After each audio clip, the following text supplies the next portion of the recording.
The Simpsons Hit and Run, released on September 16, 2003, developed by Radical Entertainment and published by Vivendi Universal and Fox Interactive. Being the most infamous Simpsons game, Hit and Run takes heavy inspiration from Grand Theft Auto but makes it kid-friendly. Due to a source leak in 2021, pre-release promotional material, leftovers in the final game, and even images within the game's manual, there is a lot of information about this game's development and the many differences its countless pre-release iterations contained. Being Radical's second Simpsons game after The Simpsons Road Rage, Hit and Run initially had a working title of The Simpsons Road Rage 2 before this was shortened to just The Simpsons 2. There was a spreadsheet made full of many potential titles they would actually use for the final game, mixed in with a bunch of clearly joke ones to lighten the mood, including Simpsons Not Another Car Game and Grand Theft Original Idea.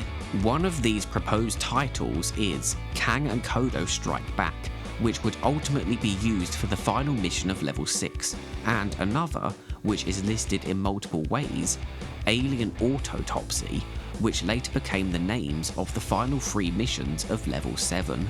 Radical had big ambitions for the game in order to make it stand out against its predecessor. This unsurprisingly meant that a lot of things that were initially pitched for the game ended up on the cutting room floor. Pre-production started in late 2001, around the time of the release of The Simpsons Road Rage. Mentioned within The Simpsons Road Rage 2 executive summary, dated January 30th, 2002, are 2 alternative story ideas for the game. The first one, titled The Case, was inspired by Pulp Fiction and involved Fat Tony and the mob gaining increasing influence over the town, with everyone wanting to find out what contents lie within Tony's briefcase.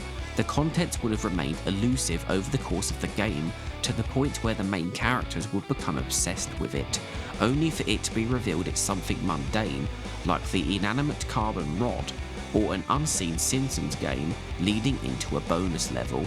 The other one takes heavy inspiration from James Bond, with Springfield Is Not Enough, featuring the return of Hank Scorpio. After having seized the East Coast, he is now back employing Homer as his sidekick. Homer and the other townsfolk do odd jobs for Scorpio to build up his superweapon. However, major figures in the town, including Mr. Burns, Fat Tony, and Chief Wiggum, decide to put a stop to this when they realise their influence is decreasing. By the end of the game, Scorpio would have built his superweapon ready to seize the West Coast, but after looking closer, he realises that nothing on the West is worth taking.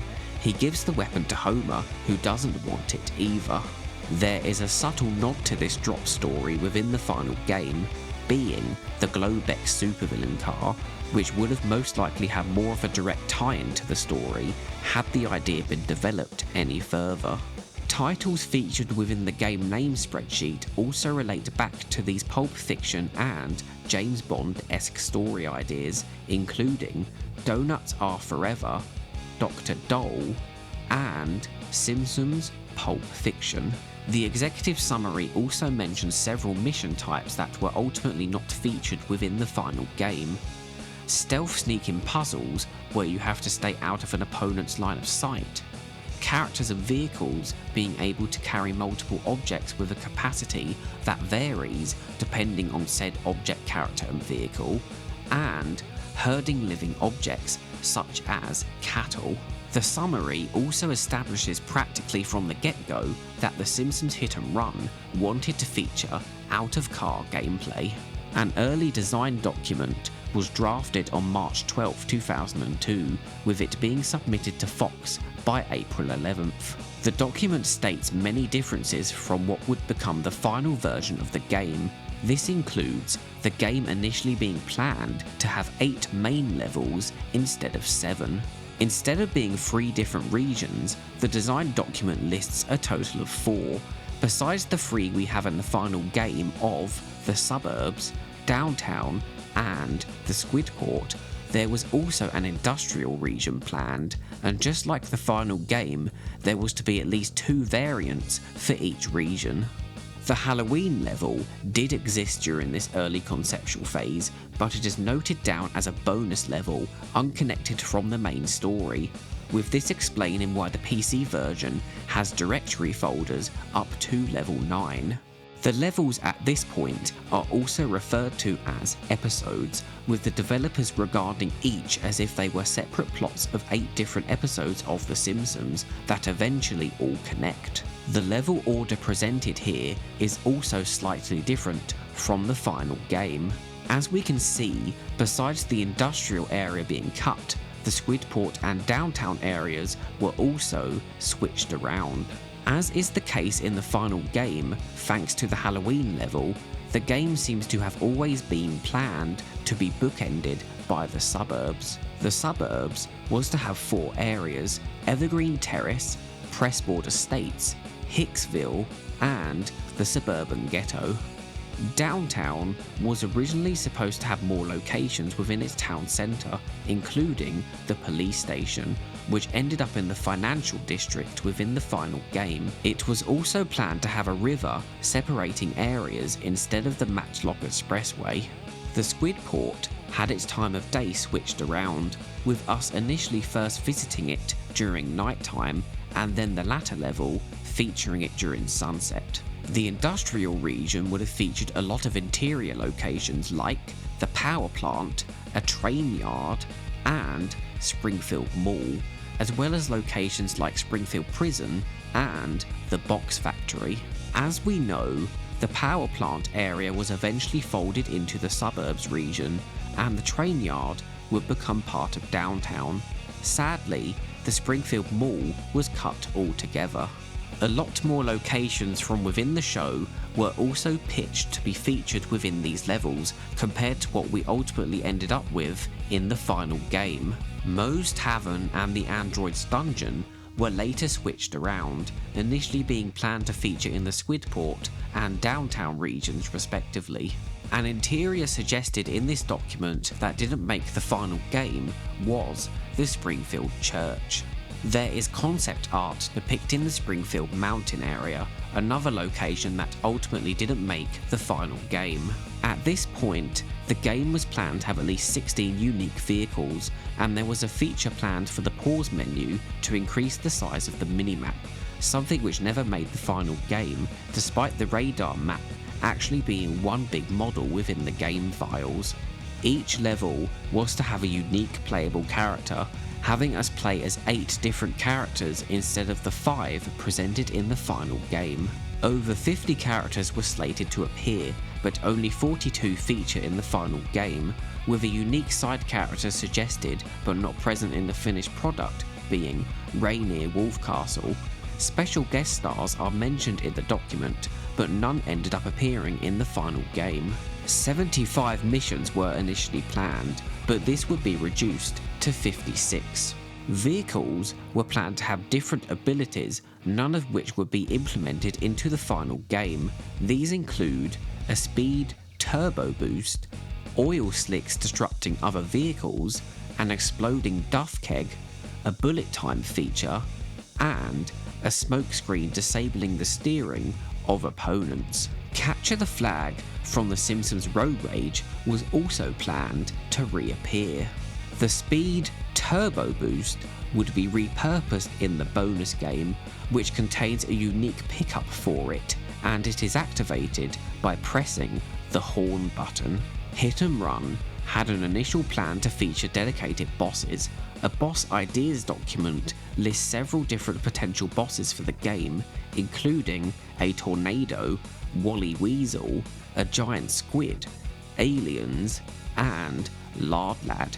While Wally Weasel and Lard Lad ultimately became static map objects, the Lard Lad boss idea would get repurposed within the Simpsons game. The aliens idea would eventually evolve into them being the main antagonists of the game. The boss missions document depicts plans for there to have been 8 bosses in total within the game, presumably having one for each of the then 8 levels. The preliminary art document that has dates between October 2001 and March 2002 depicts a level concept image showcasing part of a level that we never saw within the final game, with its purpose clearly being to show the game's overall art direction. On the edge of the image is an early iteration of what would become the Springfield gas station sign, which just simply depicts the word gas. Also featured within this document is concept art titled The Simpsons 2 Concept. It depicts an early iteration of the Quickie Mart interior, spliced with an exterior shot of the store showing the back of Edna Krabappel walking down the street. This using road rage assets, with Edna unfortunately not making it into the final game, outside of a mention by Skinner within Level 3's bonus mission. A May 29, 2002 Fox deliverables document lists that at that point they wanted the game to start with Homer and end with Bart. The document also lists 2 additional characters you would have played as throughout a level, one of these being Grandpa Simpson, and the other one is interestingly Ralph Wiggum.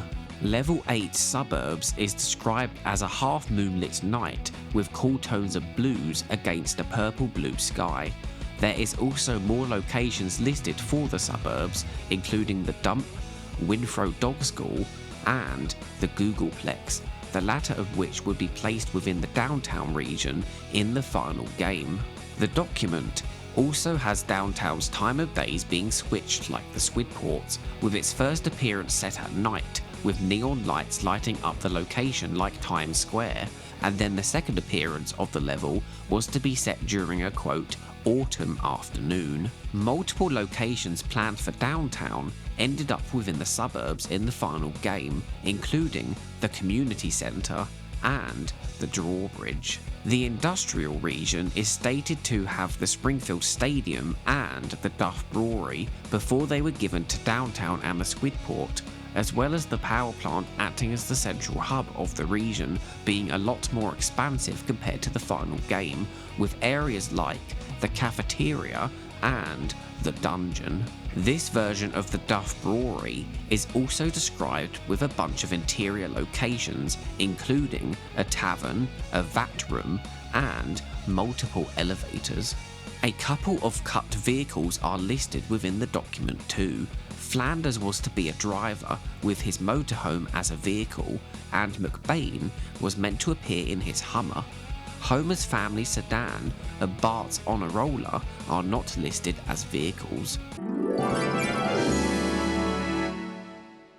A story integration document following the Kang and Kodos plot being locked in featured ideas not present within the final game, including characters being cloned, such as a Marge clone that behaves strangely, a younger Homer clone who causes havoc, a Fallout Boy Milhouse clone, an adult version of Bart, Cool Lisa, and a Sarve version of Frink. Characters from alternate universes or timelines, which was meant to indicate that there is technology at play beyond Earth. Truckosaurus running amok in downtown Springfield, being controlled by the aliens before being used by Frink as a weapon against them. Kang and Kodos using electrical interference and hiding out within the Duff blimp. And collectible cards that would aid the player in locating the aliens.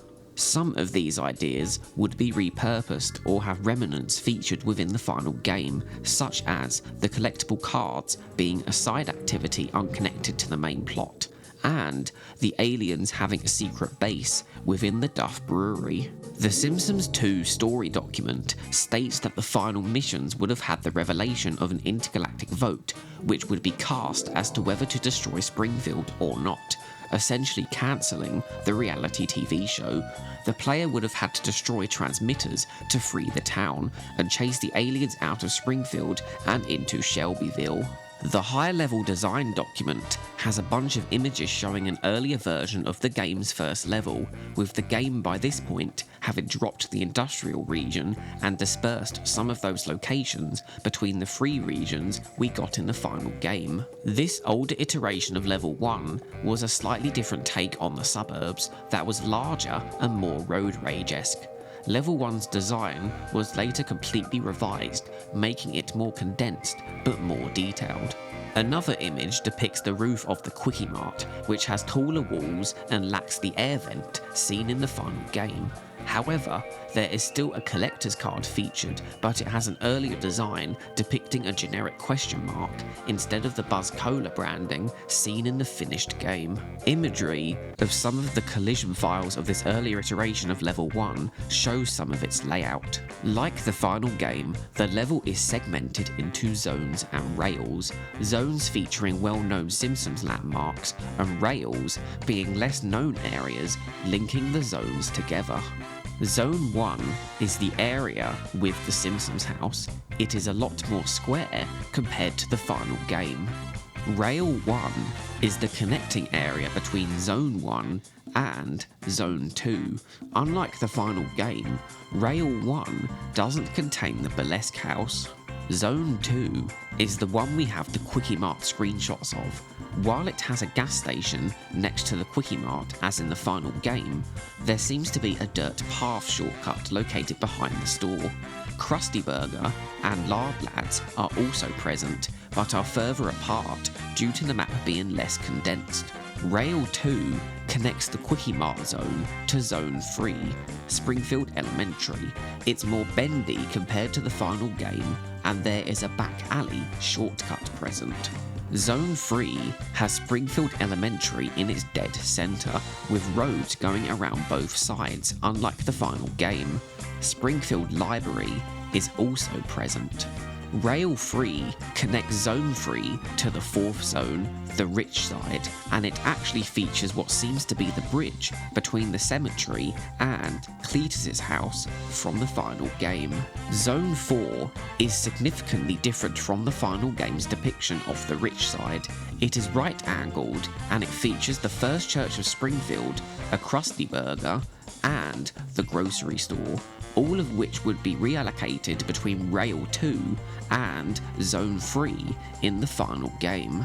Rail 4 contains more of the rich side, including an inaccessible Stonecutter's Lodge without the hidden tunnel, and Mayor Quimby's mansion.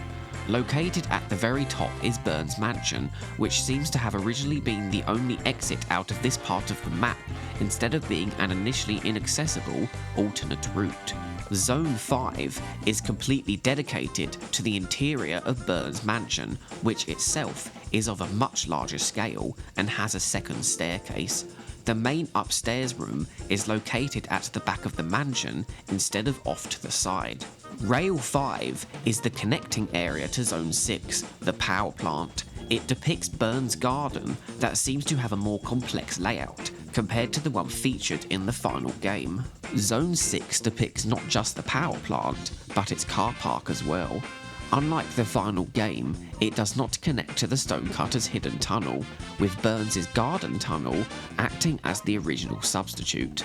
Zone 1 seems to have a dual-lane road rail connection that would have most likely been in place of the cemetery and bridge present in the final game, and takes players to the poor areas of the suburbs. Unfortunately, we do not have the collision imagery of those zones and rails. Zone 6 would have most likely also been connected to the poor zone, as depicted in the final game. Despite the Stonecutter's tunnel seemingly not being present within this old iteration of level 1, there is concept art that was created for it. This version of level 1 was ultimately scrapped in late 2002 and replaced with the version featured in the final game. The document also contains an image of what seems to be the earliest iteration of the radar, which is square like the Simpsons road rage, but it has a purple outline with a meter to the right of it. This radar design can be found in the PC version's files under the title Map Frame. A very early concept of the game's pause menu is depicted within the document, showing a tabbed interface for the level select screen. A piece of concept art implies that the power couplings were to be used more frequently than just within Blind Big Brother. Artwork depicting all the playable characters and their vehicles shows that Bart was initially going to get the red Farini within level 2, with no mention of the Honor Roller. The red Farini is also listed as Bart's level 2 vehicle within later mission documents. The 8 boss battles were later cut down to 3, with the Truckosaurus in level 2, the Buzz Cola infused T-Rex skeleton in level 5, and a rematch with the Truckosaurus in level 6. All 3 bosses would feature a time limit, share the same animations, and have the player perform a mix of in and out of car gameplay. They would also be featured within dedicated map arenas separate from the main levels, the Springfield Stadium, the Springfield Museum, and inside the Duff Brewery. The first Truckosaurus boss, like the level 2 FMV in the final game, would be all about Bart evading its attacks and escaping the stadium. The T-Rex boss initially had the player on foot within the museum doing platforming before inadvertently activating the boss and having to destroy 4 pillars in the room with their vehicle to collapse the museum's solar system display on top of the boss. The second Truckosaurus boss requires the player to activate a crane to drop boxes on top of it, repeating this multiple times before it would collapse on the ground, and require the player to get into their vehicle and drive into its head to cause a fatal electronic explosion. Interiors were initially going to be separated between ones open from the start of the game and other ones you'd unlock later on, including some that never made the final game, such as the retirement castle, the police station, the hospital, the town hall, Herman's Antiques, the Noiseland Arcade, and the Bowl-O-Rama. This was still the case in an early July 2002 level breakdown document, which, while having the final level plans in place, still planned to have the police station located in the town centre. Multiple Wasp gameplay documents describe the Wasp cameras being much more complex. They would have been attracted to the player after performing specific actions like triggering a gag or attacking a pedestrian, which fits with the purpose they serve in the game's plot. The Wasps were also initially planned to not be one and done destructions, and instead respawn to give the player a source of coins, which would have helped with the latter stages of the game where you feel like you need to grind coins because of how expensive the clothing and vehicles become. The level 1 Wasps were also meant to be lowered down, being able to be kicked without jumping, which is only true for some of them in the final game.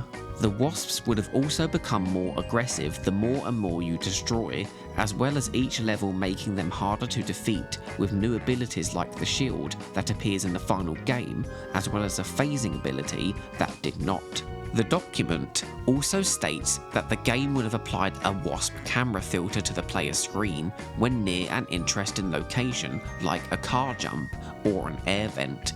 The design of this is seen within both FMVs and the gameplay demo featured on consoles before starting the game. Traffic vehicles were planned to be separated into 3 classes with different spawn rates. The titles for each class were Generic, Infrequent, and Special. Voice lines that are featured as simply idle dialogue when talking with food-related characters in the final game, like Apu or the squeaky voiced teen, were originally intended to be a part of a feature where the player's running ability, referred to as Turbo in the high-level design document, would be limited by an energy bar.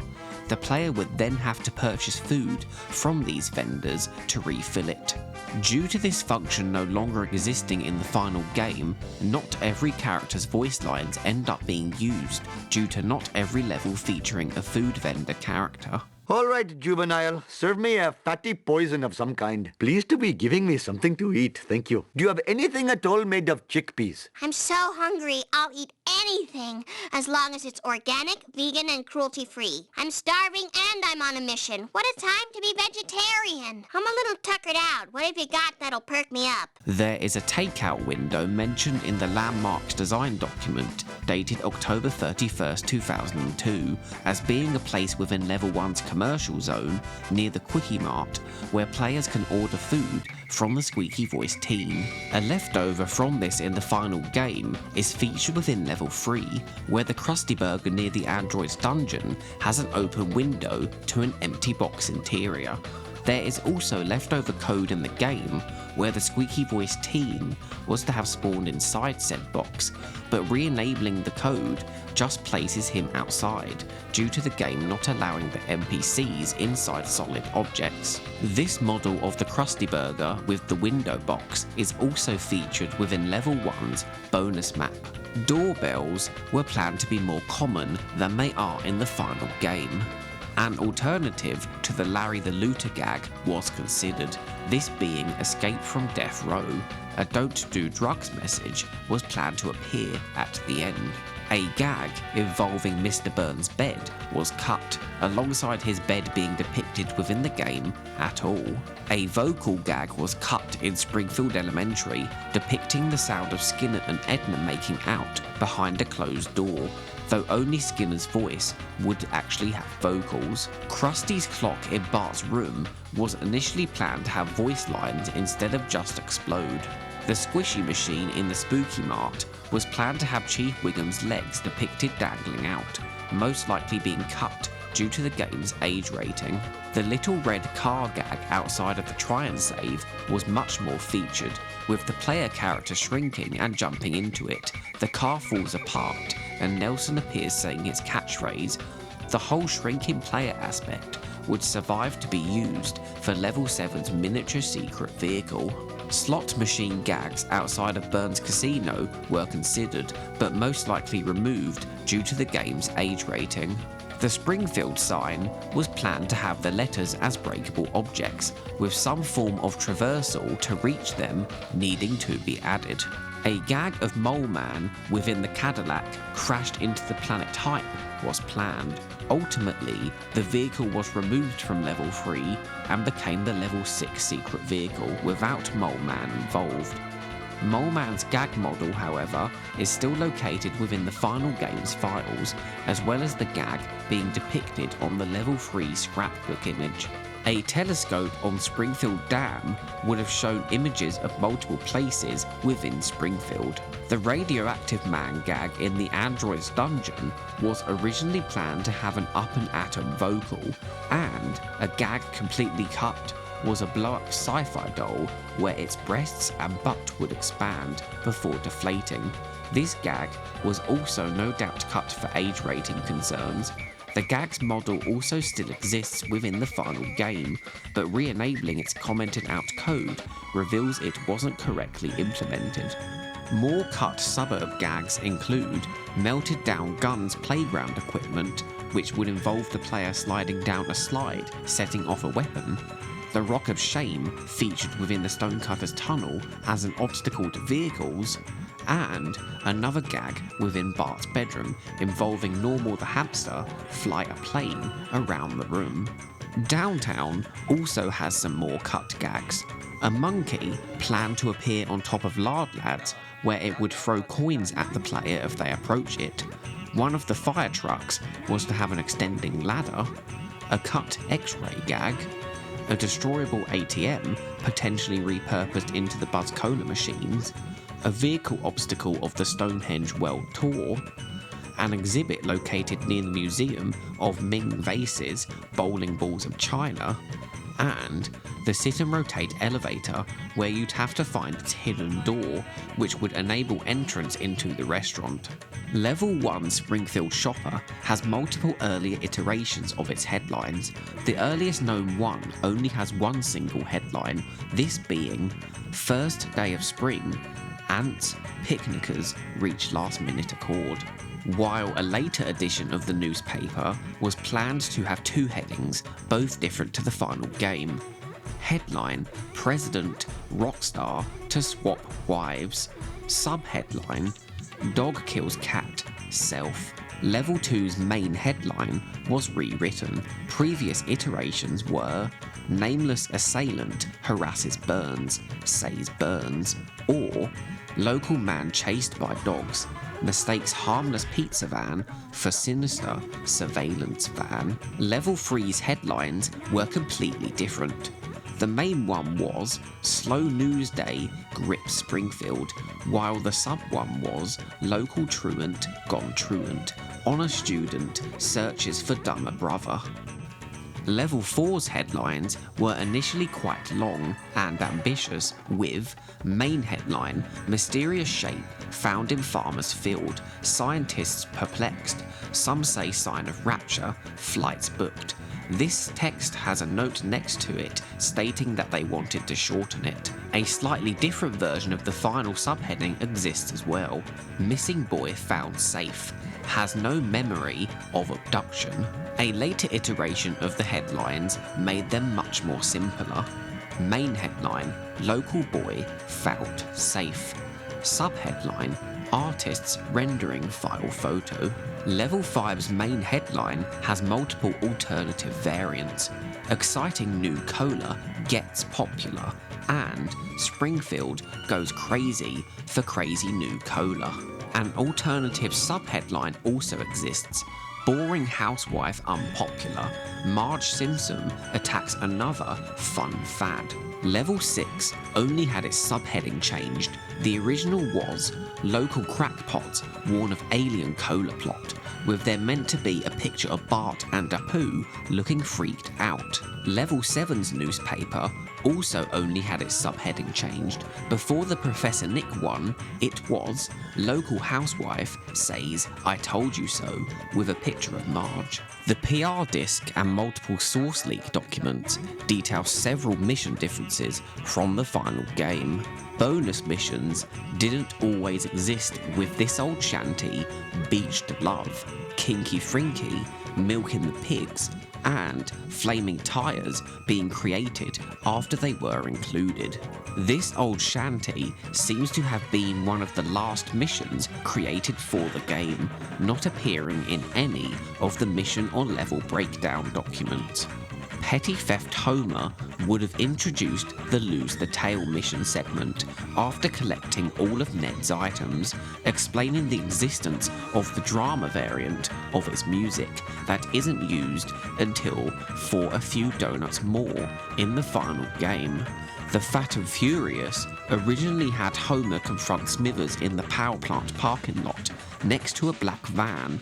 Also, the ending seems to imply that at one point you'd have to actually enter the mansion grounds via jumping over the fence before speaking to Burns. Bart originally had to evade both Skinner and the police after talking to Jimbo at the Try and Save. Bart needed different items for the Trugosaurus, a toilet plunger, and hemorrhoid cream. Bart and Frink was initially the Dial B for Blood bonus mission, collecting blood for Grandpa in return for the hemorrhoid cream, before being changed to Grandpa's World War II radio, and then finally being completely replaced with the Herman and Snake mission seen in the final game. Better Than Beef seems to have originally been planned as the version we got in the final game, but did at some point switch to requiring the player to chase Apu and fight the flat meat. Nerd Race Queen's objective was originally about comic book guy racing multiple nerds to get to an unspecific sci-fi novel signing. Bonfire of the Manatees at one point had the player destroy Cletus's pickup truck and then ended with Apu talking to Lisa. The player would have to make their own way to the next mission.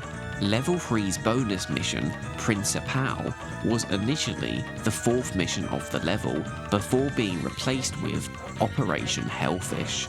An early iteration of Level 4's bonus mission was titled Spherical Love and involved Marge destroying cameras for Comic Book Guy instead of retrieving his confiscated gifts to Agnes. For a few donuts more, had you destroy the donut truck instead of just hitting and collecting its dropped items.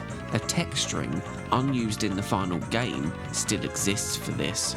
The Return of the Nearly Dead had you race Grandpa to the retirement castle instead of Chief Wiggum. Jasper was the original mission giver for Wolfstolmer Hills and the one to explain the crop circle. The source leak contains an FMV model of Jasper to back this up. Discriminating caffeine was meant to take place at the monorail station where you first spawn, and also involved avoiding black sedans that are not present in the final level. Level 5's fourth mission was completely different at one point. Apu would return to the mobsters and get the cola truck's registration by chasing and destroying it. An earlier iteration of This Little Piggy featured Krusty inform Apu of a robbery, who would then tail snake until he reached the DMV. Quick Cash went back and forth between initially having Please Wiggum being featured in the Lose the Tail section to Eddie or Lou. The final game script uses Wiggum. Curious Creator had Bart and Apu race the creator to the museum instead of destroying the car and collecting the key. Level 6's Milking the Pigs was initially called Snake in the Grass. Going to the loo originally was completely different. Bart would be on his own, travelling to Krusty Loo while avoiding black sedans. Getting Down with the Clown was originally given by Milhouse and required you to race to the Squidport all the way from Krusty Loo. Duff for Me, Duff for You originally involved getting to the Duff Brewery while avoiding black sedans. Once arriving at the brewery, you would collect the laser gun, not needing to hit and collect items from the Duff truck like in the final game. Kang and Kodo Strike Back didn't exist at one point, with the final mission of the level being Set to Kill, taking place before the second Truckosaurus battle.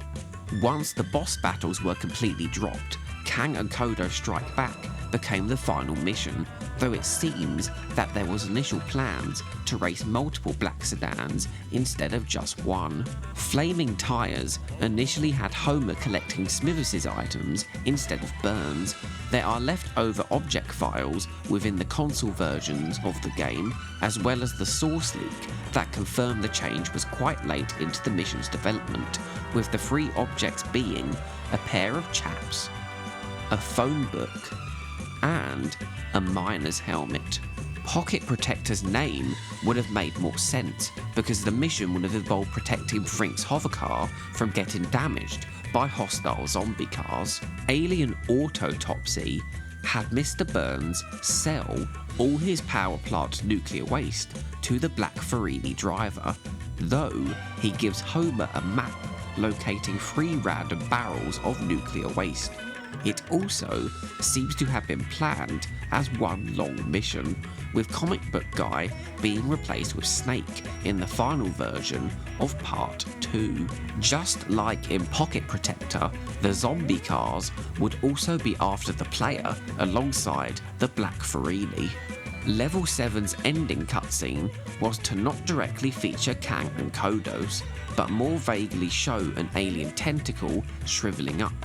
Homer would then mock the negative views on nuclear waste, particularly taking aim at Lisa. It would then cut to Kent Brockman interviewing Homer, who states he has big plans for the future. 2 weeks would pass, and Homer would be sleeping on the couch, bringing the game full circle, while Rogillian fans are depicted outside, taking photos and stealing souvenirs. A fatter Homer model was at one point considered as a costume, but most likely got replaced with Moo Moo Homer.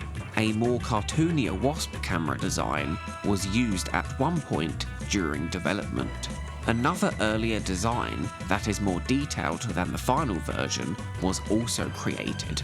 A bike seen in the game's intro FMV has an unused, low-quality model for both level 1 and 4, suggesting the Simpsons garage was meant to be accessible at one point. There is an unused model of Poochie within the source leak, suggesting he was planned for the game. Due to his low poly count, it's possible he was meant to be featured as a balloon in level 2, alongside Itchy and Scratchy. While there is no model for Sideshow Bob, he is mentioned in a character spreadsheet found in the same folder. An early design for the game's lemonade stand that only appeared in the PC version also exists, but its file name suggests it was meant for level 7.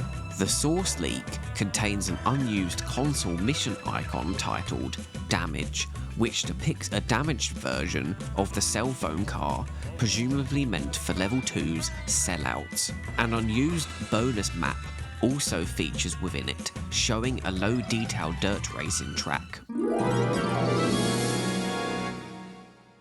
Several screenshots from a build of the game from early April of 2003 were featured within the game's PR disc, which contain quite a lot of differences compared to the final game. Mr. Burns' mansion is depicted with light shades of white compared to its more final greyish tone, and the ground tree's shadows are more round. Moe's Tavern doesn't have its clothing booth. Bart's depicted in his earlier Road Rage design.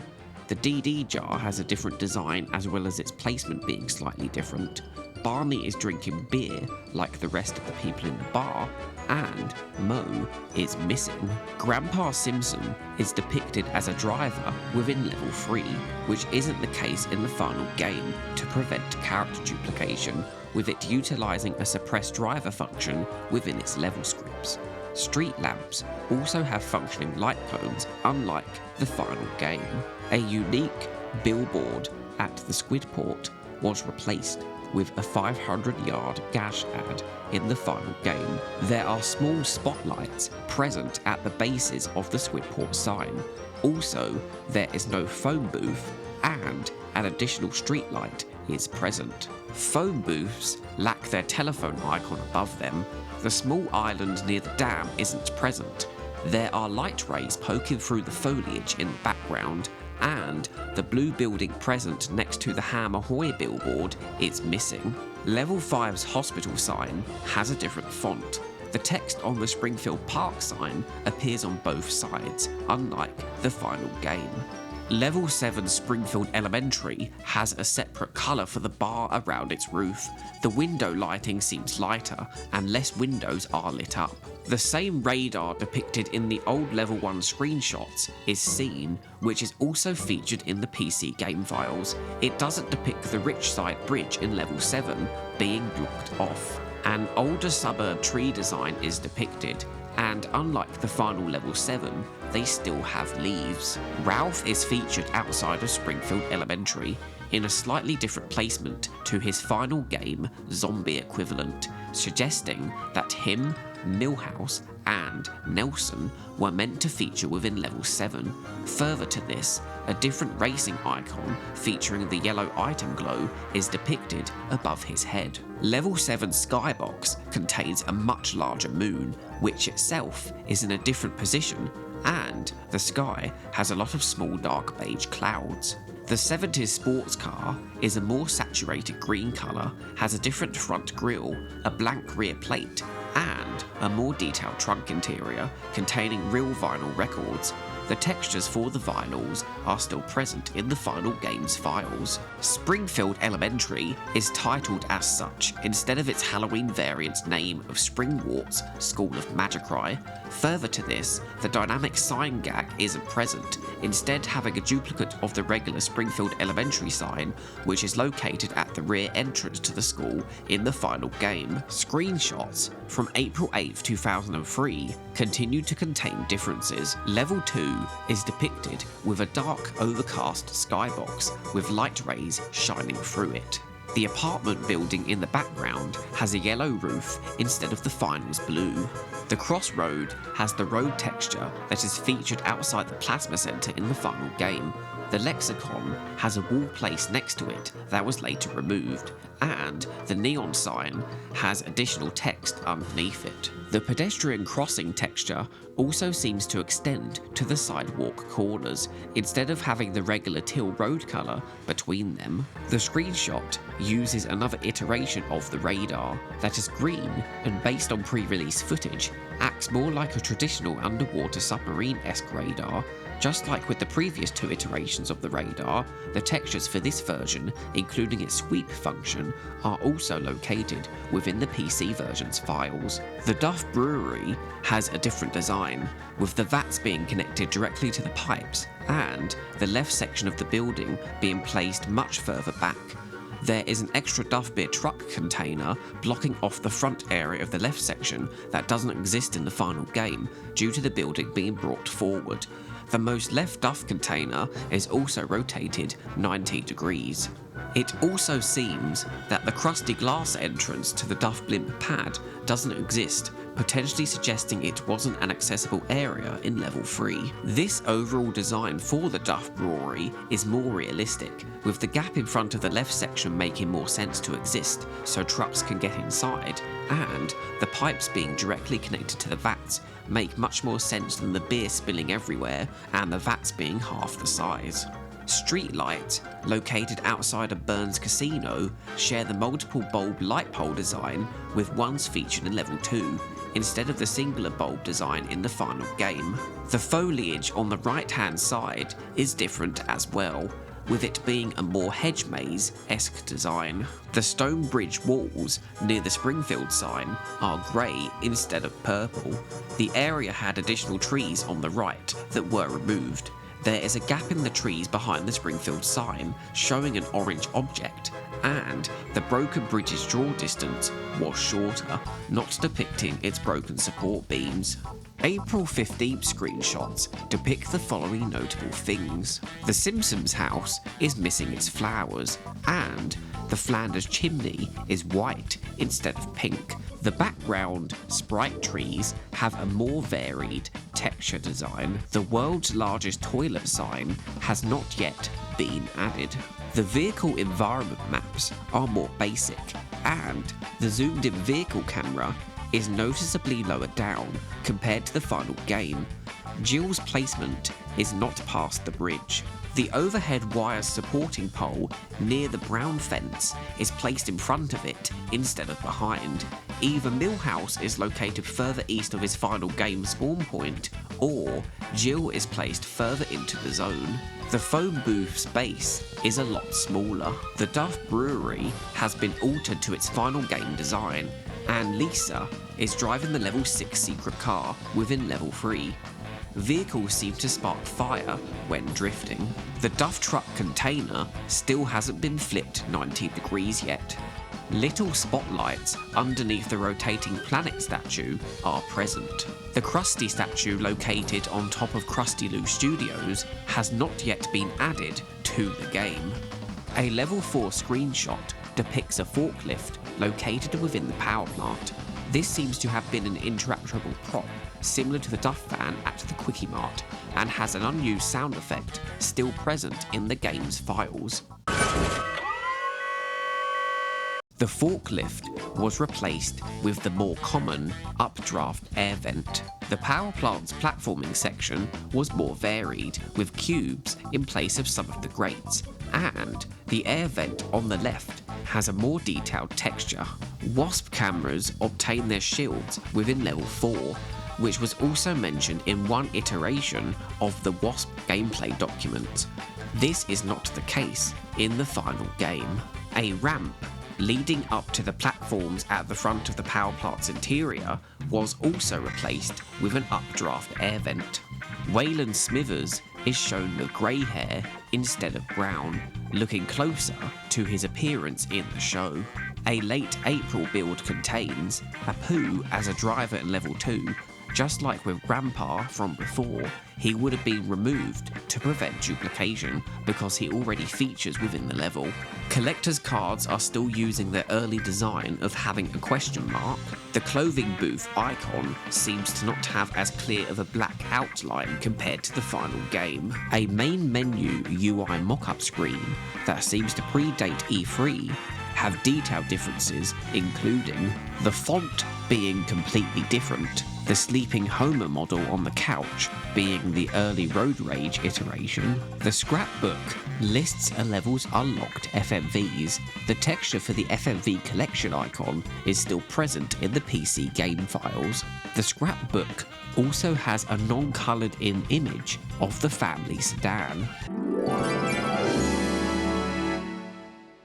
A sizzle reel released by IGN in May 2003 depicts another earlier build of the game. There seems to be a collector card on top of Wiggum's house.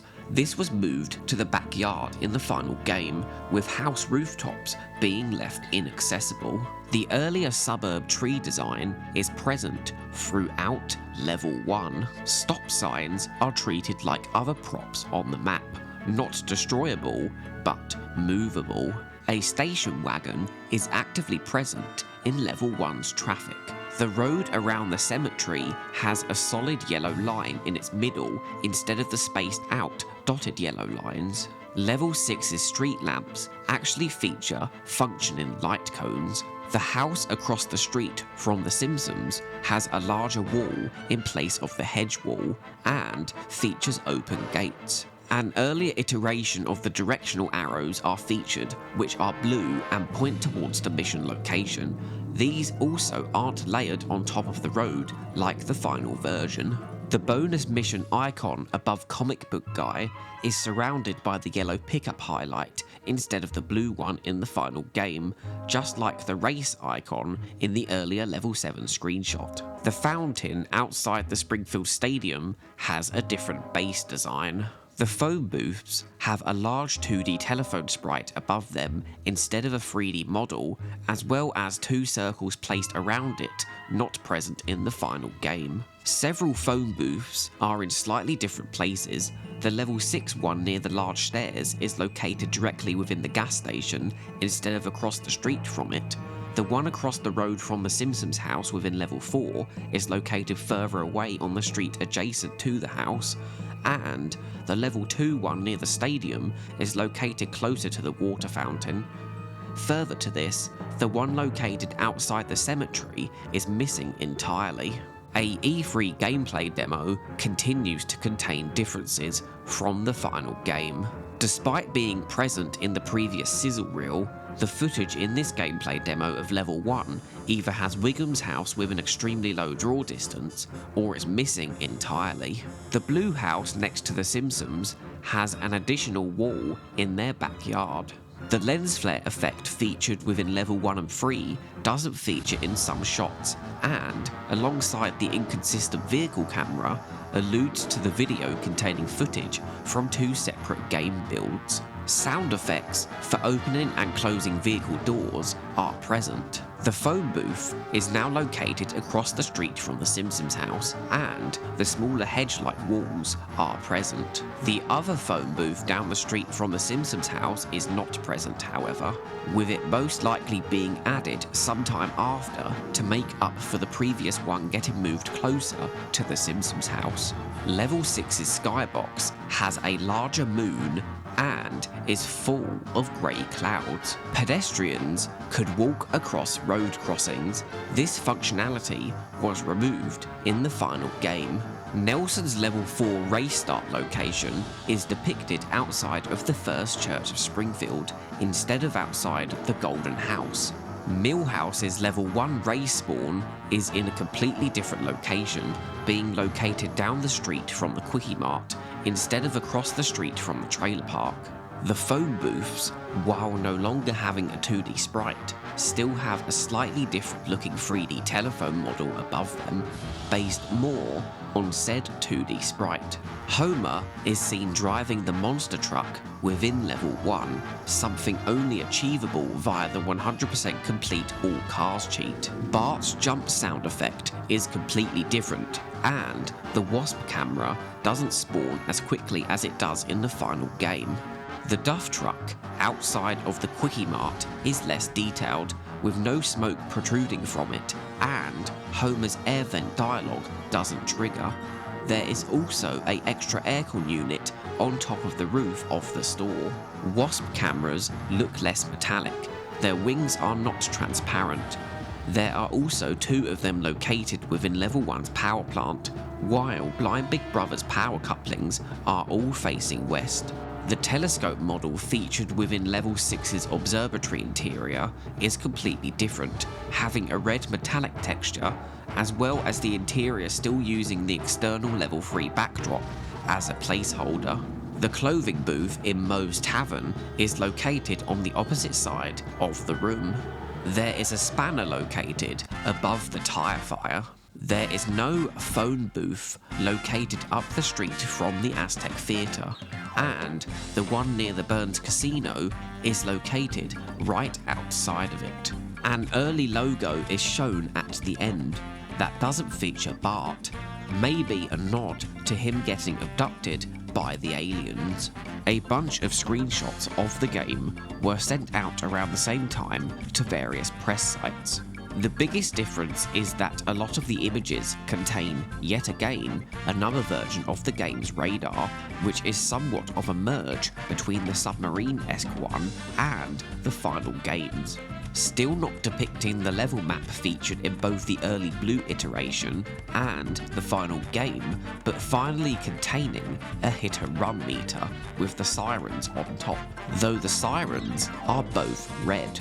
The meter itself isn't segmented like the final game, and is instead a gradient that goes from yellow to orange to red, and the player's arrow has a highlight around it. The destroyable tree objects seem to be larger. Level 3's Android's dungeon interior lacked the backdrop of the outside area, and Comic Book Guy's spawn placement was at the back of the shop, like it is in Level 6. There is no clothing booth present. It seems that the squeaky voiced team located outside the Aztec Theatre had a regular mission marker placed on him instead of him being coded as a gag. The boardwalk area in Level 6 had large trees, not present in the final game. Level 6's harass vehicles are also depicted as the black sedans, with them being represented on the radar in red, though this could just be a depiction of the early version of the mission going to the loo.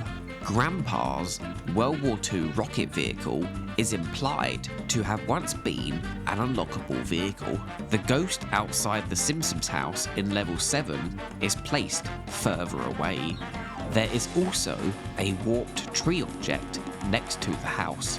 This particular screenshot also features the blue left police light on its radar, signifying a later build compared to the others.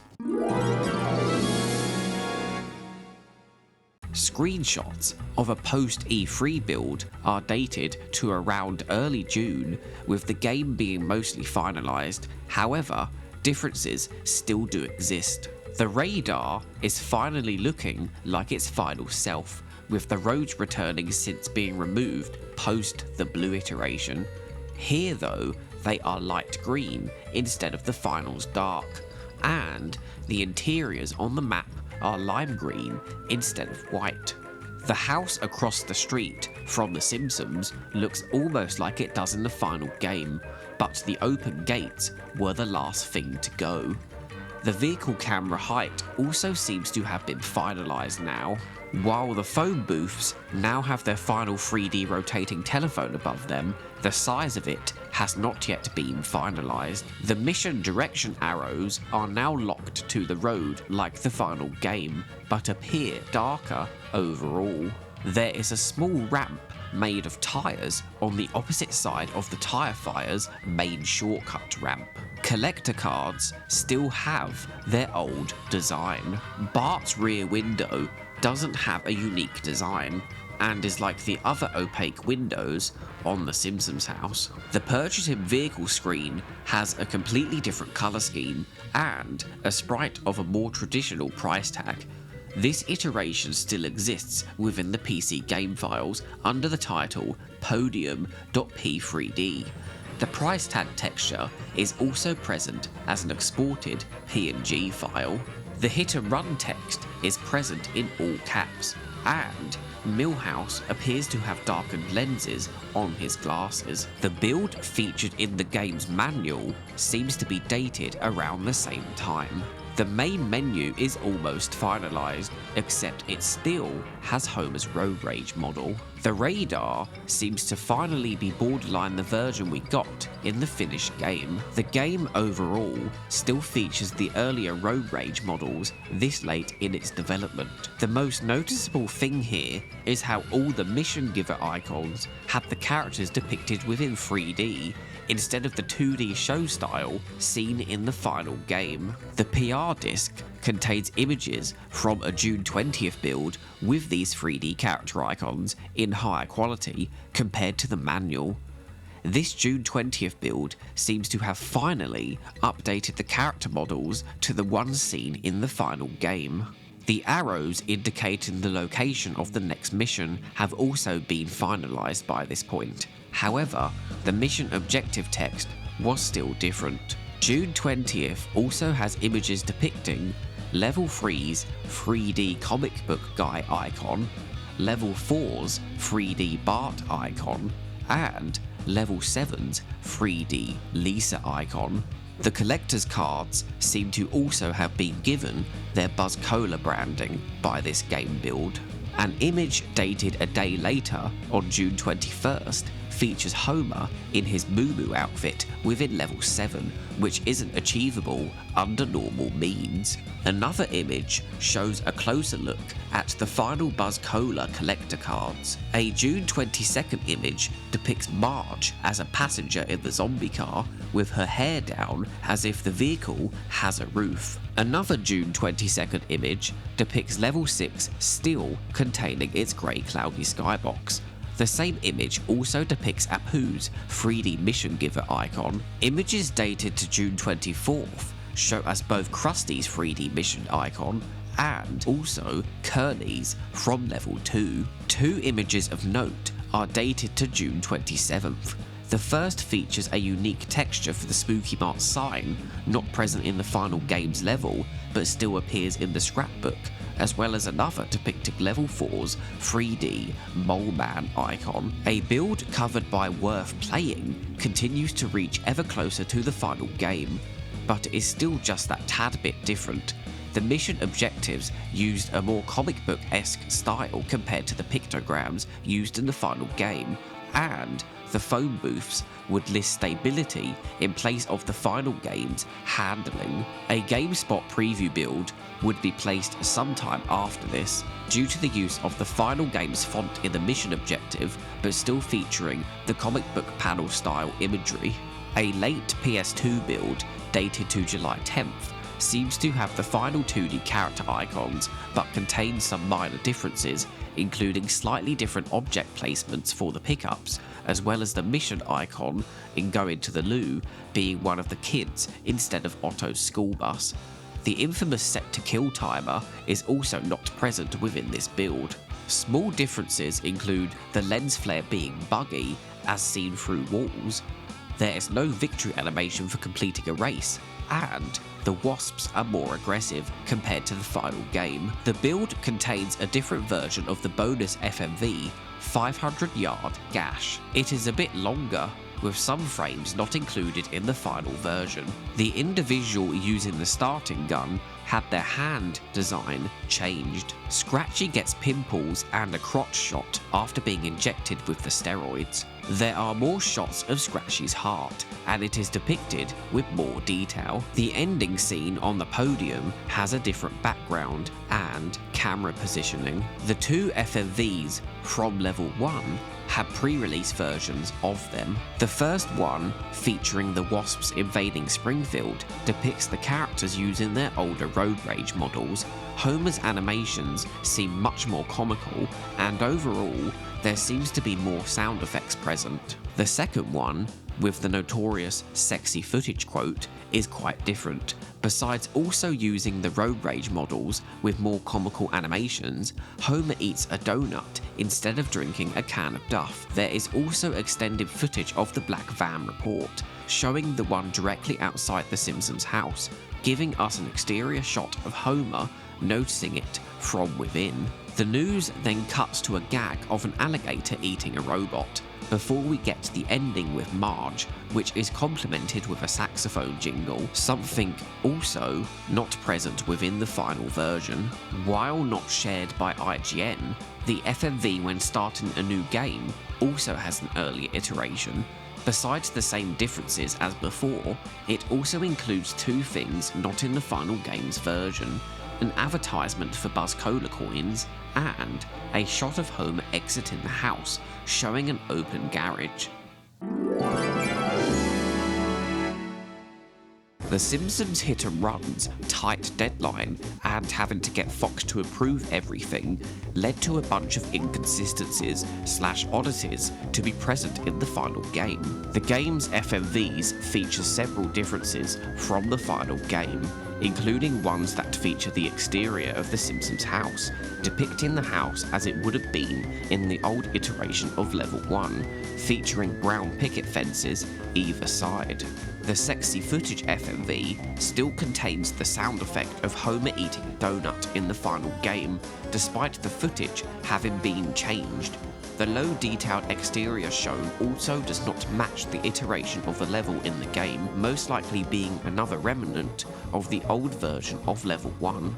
The character models used for Kent Brockman and Mayor Quimby have not changed from the earlier iteration of the FMV, providing somewhat of a design inconsistency between characters. Level 2's ending FMV depicts the Springfield Stadium with Duff advertisements, as well as lacking the fence preventing entry. The Honor Roller's windshield is transparent. The Level 4 one, with Grandpa Simpson, depicts a family photo using the older Road Rage character models. The Duff Brewery design, depicted in Level 6's FMV, is inconsistent with the in-game version, matching up with pre-release promotional material. The same FMV also depicts the earlier iteration of the 70s sports car. Level 7's game-ending FMV depicts an earlier texture for the Krusty Glass, something that is also used in-game within Level 2 for the sit and rotate glass tube.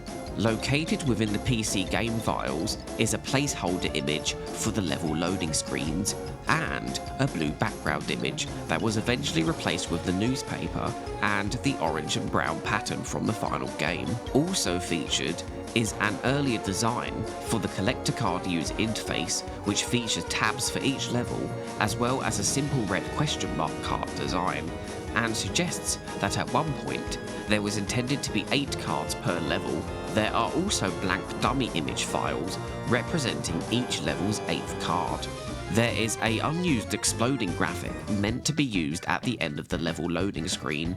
There is also a rope texture meant for the loading screen too, but this goes unused with the game just using a textureless grey bar. The console versions of the game use an earlier iteration of the game's logo. An unused wasp camera icon, presumably meant for the submarine iteration of the radar, is featured within the PC game files, depicting the earlier, more simple design. Sprites of Angel, Kang and Kodos, and a texture of a cinema with the Simpsons family featured, were meant for use within the game's end credits. The scrapbook images for certain levels depict a completely different atmosphere, alluding to them having been created early during the game's development.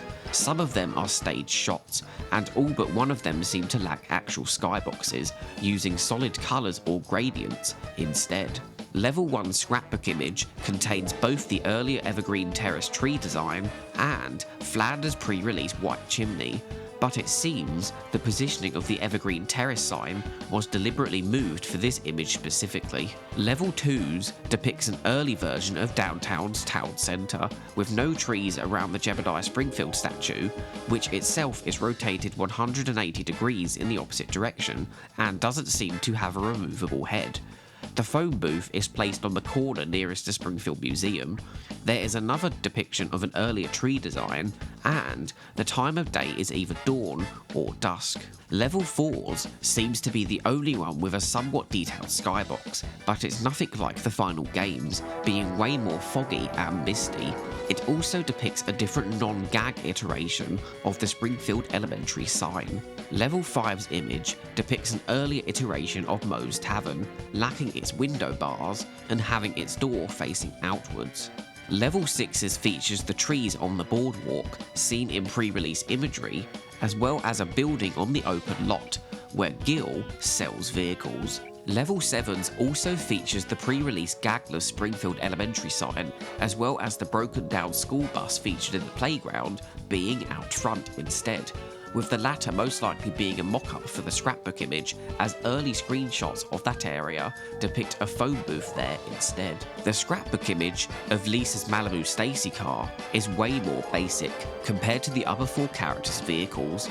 Further to this, Homer and Bart do not have scrapbook art for the red Ferrini or the 70s sports car, despite the fact pre-release material heavily hints to them originally being their only main vehicle. The scrapbook image for Level 1 Mission 6 depicts Marge's Canyonero parked in a different location compared to in-game, as well as not depicting Marge as the mission giver. The scrapbook image for Level 4 Mission 4 depicts Marge having knocked a compact traffic car off of the road towards the retirement castle. A lot of the scrapbook mission images don't match up with their missions, with examples like Level 1 Mission 4 being the Golden House, Level 3 Mission 3 being Camp Krusty, Level 3's bonus mission being the Bowl-O-Rama, and Level 4 Mission 7 being the First Church of Springfield. The game's main menu features several elements left over from earlier builds. The Simpsons family photo from the Level 4 FMV is also present here. There is an unused off-screen family photo with the traditional TV show 2D design that could have been potentially planned to replace the older 3D one. The fence between the Simpsons and Flanders is the same picket fence seen in the FMV from the old Level 1. Flanders' chimney is white instead of pink, just like in pre-release material. There is a low-resolution image depicting the house across the street without the phone booth, as well as featuring the open gate model removed from the final game. An image of the original Morning Pinky skybox featured within the original version of Level 1 is also present within the menu's P3D file, but can't really be seen normally. It doesn't take long to notice that parts of the map have oversights, like how there are gaps in buildings or how Level 5 has floating lit up windows near the entrance to the Matlock Expressway. The 2D sprite trees in Level 1, 4 and 7's Rail 2 and Zone 3 are layered incorrectly. The 636 and 939 area code sign textures seems to depict the original version of Level 1, with it resembling the part of the double road rail section connecting the old square area with the Simpsons house to Hicksville, an area we sadly don't have any imagery for. Specifically, it seems to be old Level 1's version of the road Wiggum's house is located on in the final game. This texture alludes to the 939 and 636 sign existing within the old version of the level, and it just being a reused asset kept when the level was redesigned. Located far out of bounds within Level 1 Rail 4A, the Stonecutter's secret tunnel, are 3 different objects of a Simpsons equivalent of the well-known American Gothic painting, which were meant to be depicted within. These are also present within Level 4's iteration of the rail. The final game skips over Level 1 Zone 5 in the game files, which is interesting considering the original Level 1's 5th zone is the interior of Burns' mansion, which ultimately became Level 1 Rail 4B. Level 1 Rail 4B itself contains an unfinished iteration of Burns' mansion interior featured within Level 4 that can be accessed with cheats and glitches. Both the front and exterior doors are closed. There is crusty glass, but it doesn't always seem to load in. None of the furniture props exist. The upstairs gag isn't loaded in. And there are no road nodes present, meaning you cannot use the respawn vehicle function to get inside. Level 2 and 5's Matlock Expressway has a very low quality texture of an early version of the town centre zone. Noticeable differences are the small hospital car park where Homer sells the Plow King and the car built for Homer is larger. The building where the collector card is located seems to be completely different and unclimbable. The small car park next to it is also absent. Springfield Park was smaller, with the fountain being dead centre, and it had an additional tree in the top left corner. The biggest difference here, though, is that just across the street from the Jebediah Springfield statue, there seems to be a Springfield gas station. This was replaced with a generic red building in the final game, and thus removed the gas station from featuring within the downtown region completely. The buildings that replaced it don't even fit properly around the path. Level 3 and 6 seem to have had drawn the short straw with more detail issues compared to the other 5 levels, like the gas station sign texture misspelling Springfield, which is most likely an oversight due to it being the only gas station in the Squidport region, and the phone booths not having a transparent texture like the other 2 regions. This is due to both of the phone booths' textures being the opaque variant, which is again another developer oversight. The river where the Clueless mission ends has an unsightly cutoff, where it was most likely meant to fill the entire area next to where Millhouse spawns. Level 3 and 6's Rail 1 area, where the level's only gas station is located, contains an earlier version of the Buzz Cola machine texture. Interestingly, unlike the final game's iteration, this one actually has the word Buzz depicted on it. It seems the texture is a leftover placeholder, as it's clearly not in its intended location and can't be fully seen. While most of the rich side was removed from level 7, the rail section of it still partially exists to act as fake scenery. However, for some reason, this includes the 2 Springfield gas station signs without their poles. While the inside of the power plant was completely removed from level 7, all of its sound effect triggers still exist if you use cheats or exploits to glitch out of bounds. There are multiple unused gags present within the game files. A merry-go-round gag meant to feature in all 3 suburb levels within both the playground near the Simpsons house and Springfield Elementary. A crow gag meant for level 1 and 4 located at the tobacco field. Its implementation, however, is buggy as the crows do not despawn and just get stuck in the air, with it being removed due to memory limitations. An alternate version of the Quickie Mart Millhouse and Nelson gag, which differs from the one used as it loops and places the characters in different positions, and a backed iteration of the crow gag is unused for level 7. The interior file naming scheme seems to have been done separately from the levels they feature in, as if you ignore the level part of the file name, they count up from I00 to I07. The interiors within the game feature some leftovers from earlier versions of the main levels. The Simpsons house interior contains Flanders' white chimney, though this mostly goes unseen due to the curtains being closed. There is also a different white picket fence in this model that is different to both the opening FMV and the actual level. This one is used in the final level, but isn't the main fence, as it is depicted in the interior model. The Simpsons house interior is actually incorrectly rotated compared to the show. The back door within the model faces out to the side of the house instead of off to the backyard.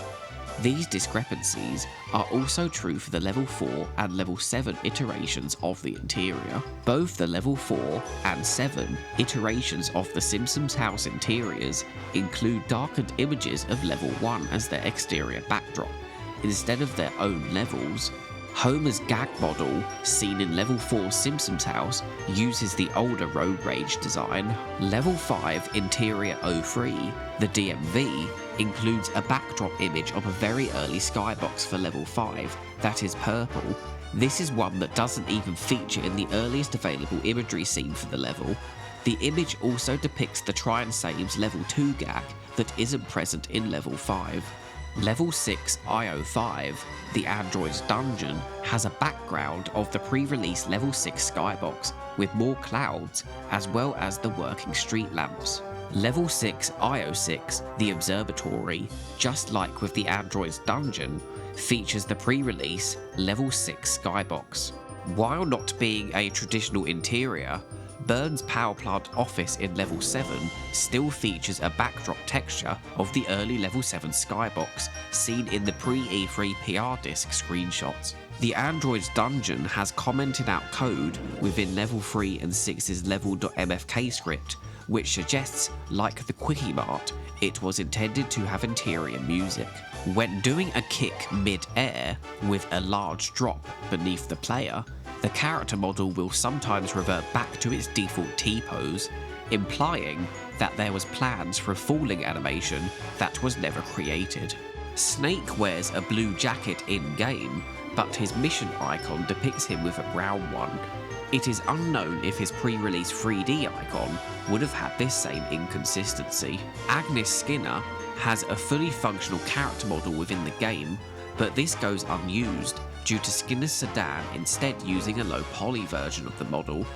Due to Agnes also having voice lines separate from Skinner for being kicked, run over, and almost hit, it is most likely she was also meant to be an NPC somewhere in one of the 7 levels. Oh, great. Now I need new hips again. Why, you ill-mannered sack of crap. Is that all you got? All right, no more Mr. Nice Guy. Get back here, you thin-lipped sissy. I'm a defenseless old lady, you rat sucker. Another unused character model is of a Halloween kid, Frank E_M, who was clearly meant to spawn in level 7.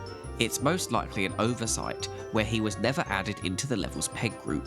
His model also seems to be based off of Bart's pre-release one. All of the main vehicles in the game have 3D rotating models, like the few you see when buying vehicles. A lot of these end up unused, however, due to the phone booths using static 2D images instead. Some of these 2D images are inconsistent with the 3D models due to being created at an earlier point in development before said 3D models were finalised. The Honor Roller's windshield is transparent, like the FMV, but unlike the in-game model. Moe's sedan has a different rim texture on its rear left tyre. Grandpa's World War II vehicle has a blue textured windshield instead of the slightly tinted clear one.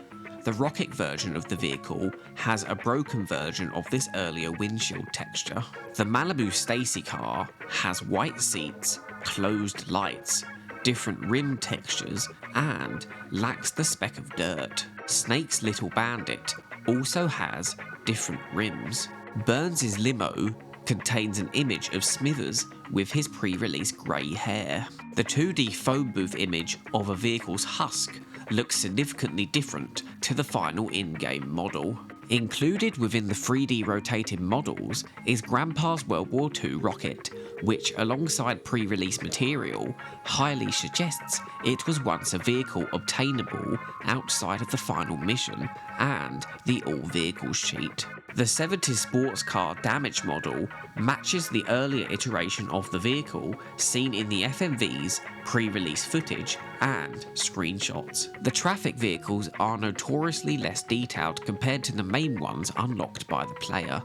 This includes not having animated doors, the interior being unmodelled, thus blacked out, and having low poly drivers. Most of the traffic vehicles also come in many colours, but when they are used as opponents in races, they are always defaulted to the model's grey. The compact car contains an unused damaged texture, suggesting that at one point the traffic vehicles were planned to be more detailed.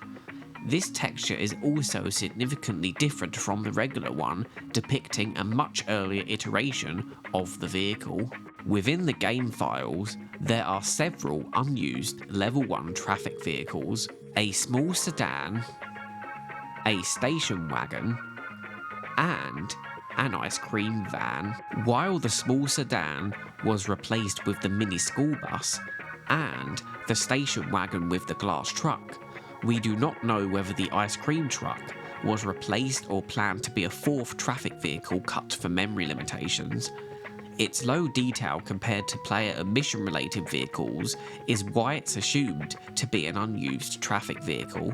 An unused box van with a file name of ccube.p3d exists, which looks like a template vehicle used for the Duff and Bone Storm 2 trucks, though the box van seems to be based on an earlier version of them with a higher axle.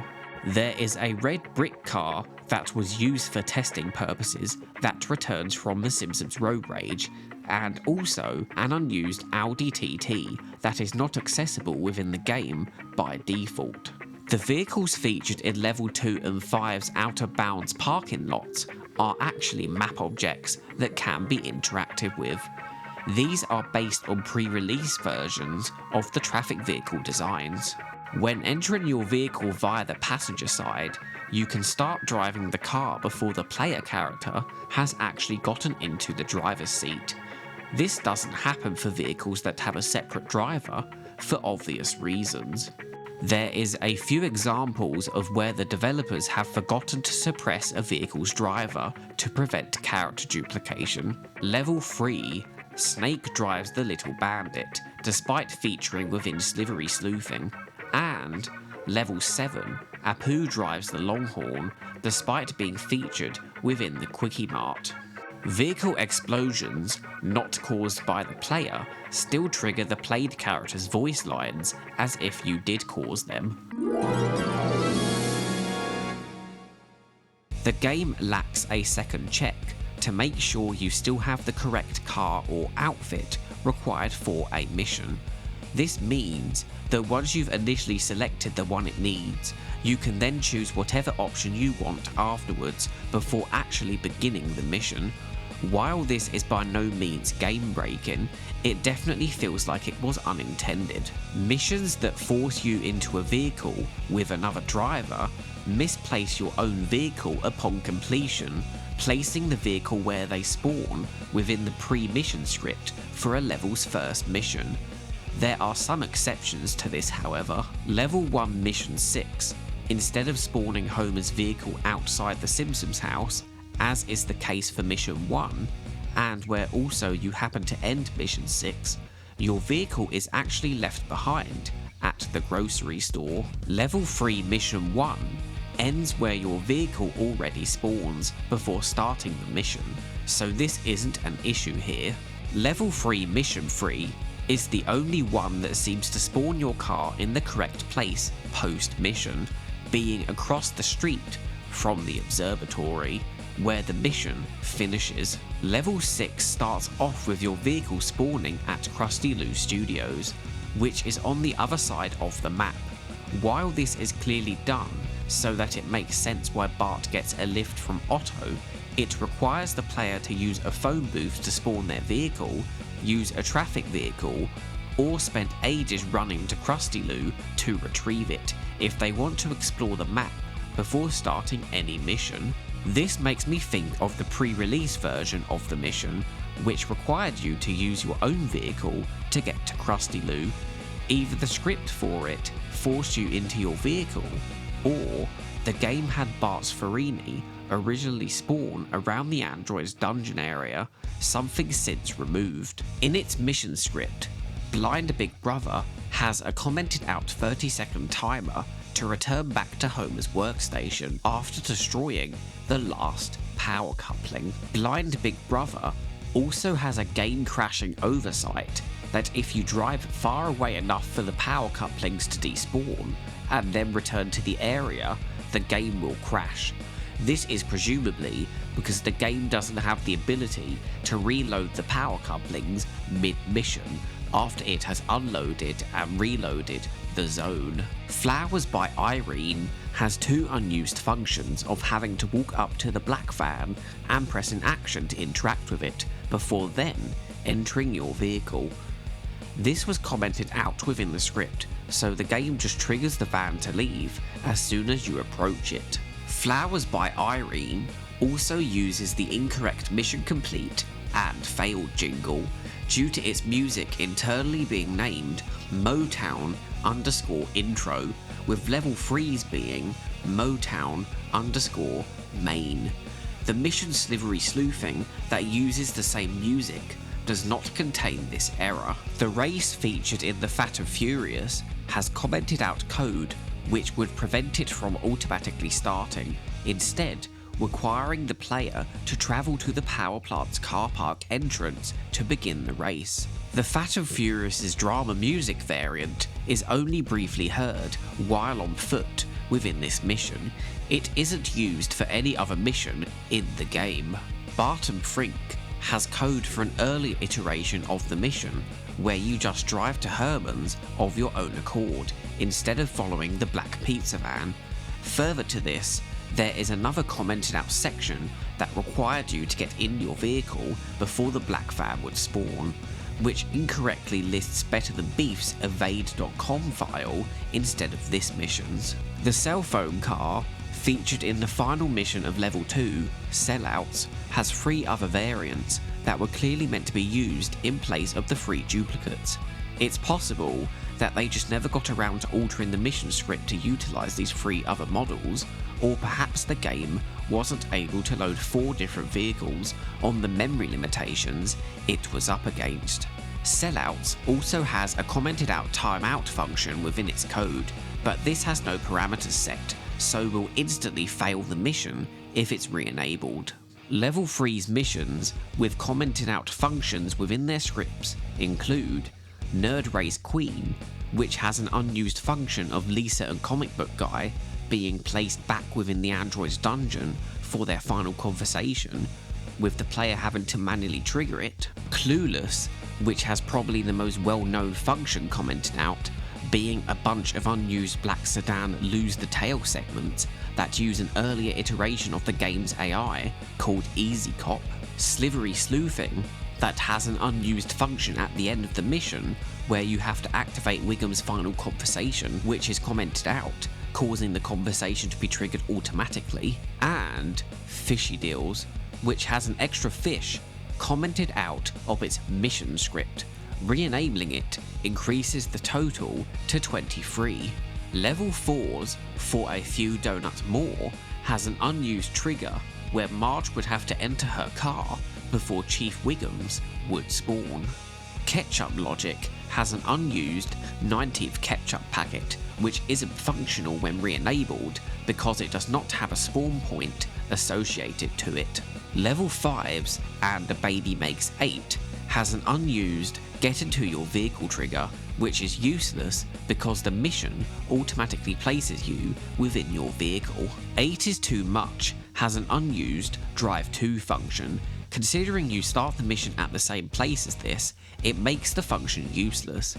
The mission also has an unused race condition, which suggests that at some point you had to collect all the diapers before the van would reach a specific location. Quick Cash has a commented out timer for when you have to destroy the armoured truck.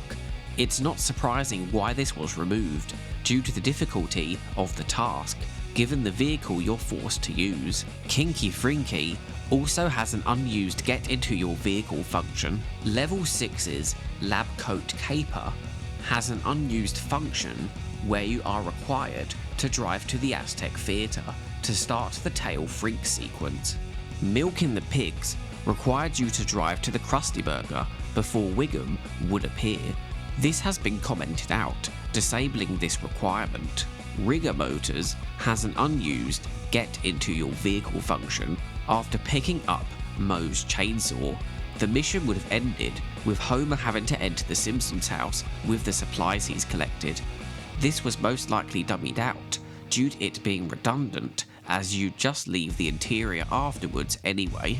Alien Autopsy Part 1 has an inconsistency with the remainder of the game's missions, where Homer collects a map of nuclear waste from Mr. Burns, which ultimately ends up being useless because the game just has you travel back to the power plant to collect the nuclear waste, with you doing this a total of 4 times within the level. The map is clearly a remnant of the earlier plan for these missions, having the nuclear waste spawn elsewhere due to Burns selling all of his nuclear waste to the Black Farini driver. Finally, we have Alien Autopsy Part 2, which has an unused function where you have to drive to the power plant before the nuclear waste spawns. This is practically useless as it doesn't trigger the nuclear waste to spawn until you're right near it. Left over in the console version's files and within the source leak is an unused mission pickup, a simple wooden crate with the word cars on it, titled carbox.p3d. It is located within the level 6 object folder. The P3D file, despite only being present on console versions, is formatted as if it was included in the PC version. The source leak version of the car box is slightly different, containing white text. Several missions also have additional commented out waypoints, and multiple level folders have blank mission scripts for an 8th mission. Many mission icons have differences compared to their actual models. Springfield Elementary lacks its flagpole and has a longer set of stairs. Rod's Inhaler is orange instead of blue. Mr. Burns' mansion has a white door instead of a brown one. The try and save icon uses a different font compared to its in-game sign.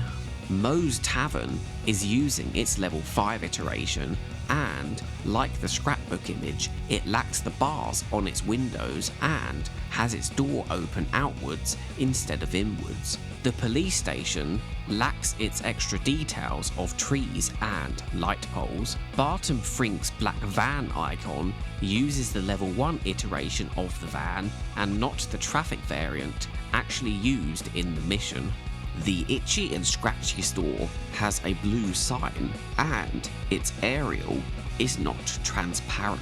The fish are orange instead of green and feature 3 eyes, unlike the actual model. The Sea Spanker is textured with the Taffy store textures instead of the monorail trains. The Retirement Castle places its sign on the roof instead of in front of the building. The school playground icon has a different layout.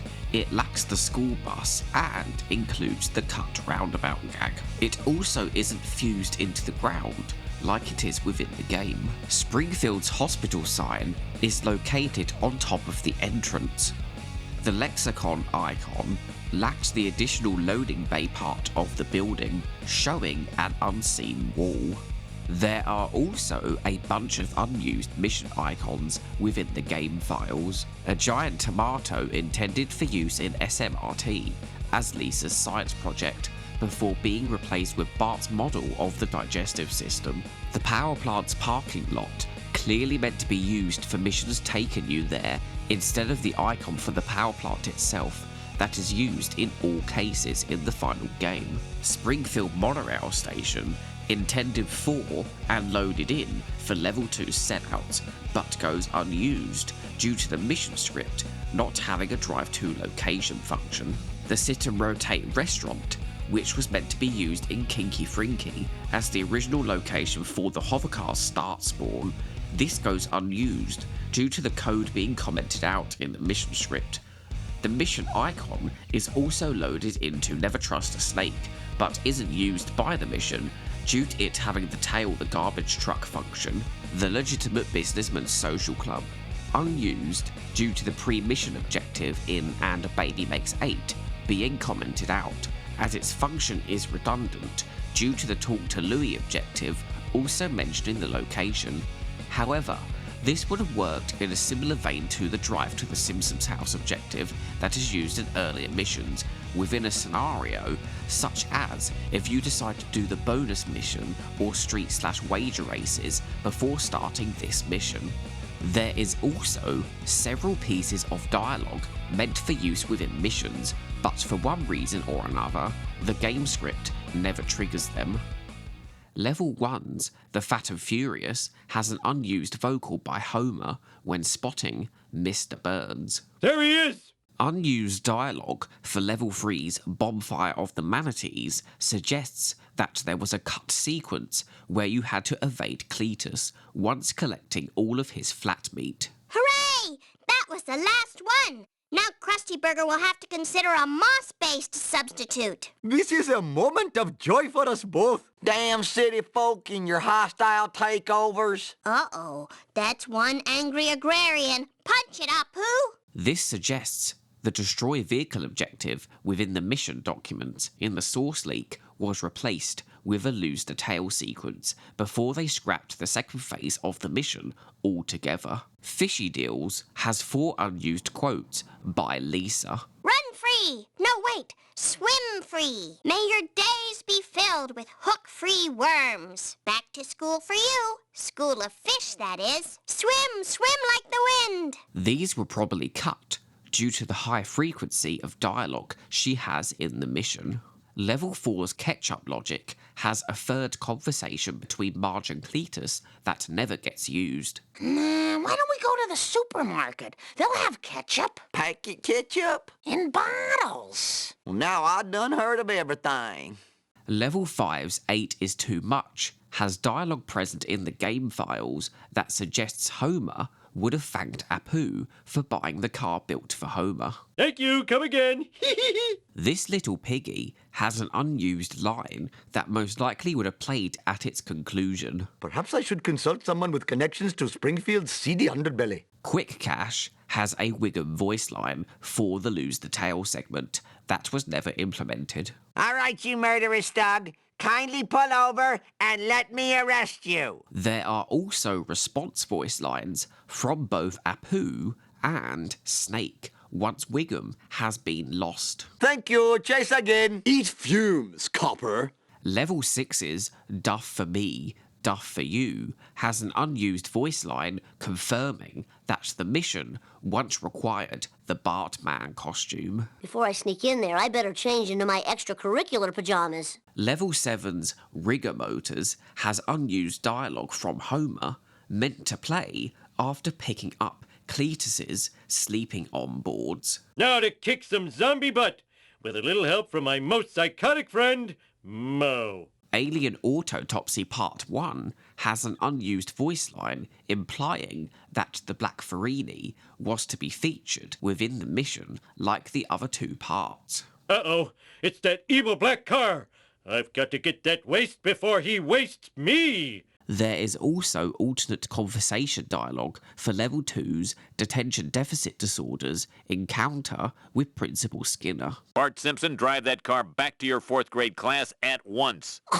Oh, he's like an unstoppable school making me a 10 guy. There are several unused objective strings meant for use within missions. The most interesting one is Find the Crop Circle, hinting that at one point, one of the Level 4 missions actually involved you investigating the Bart-shaped crop circle.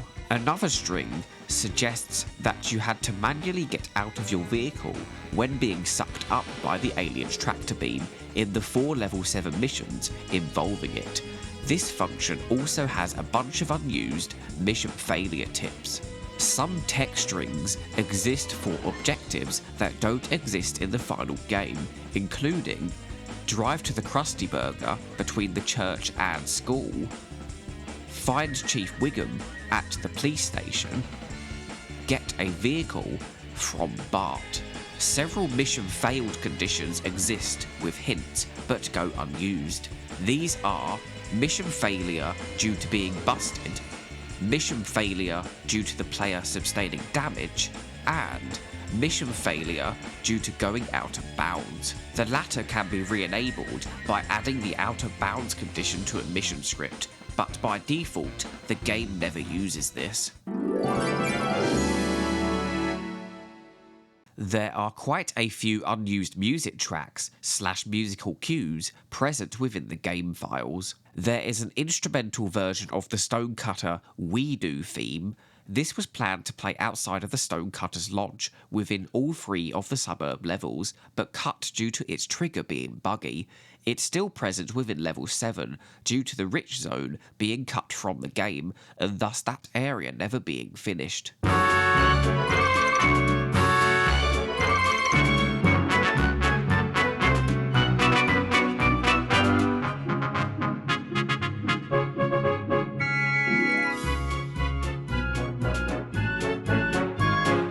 Homer has 2 unique collector card jingles, but the game uses some of his regular tuba music cues instead.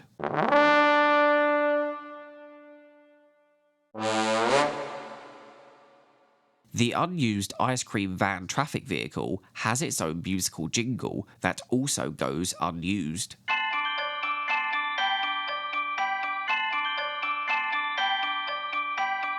There is a unused 10 seconds remaining jingle for the Blind Big Brother mission that aligns up with the mission fail one.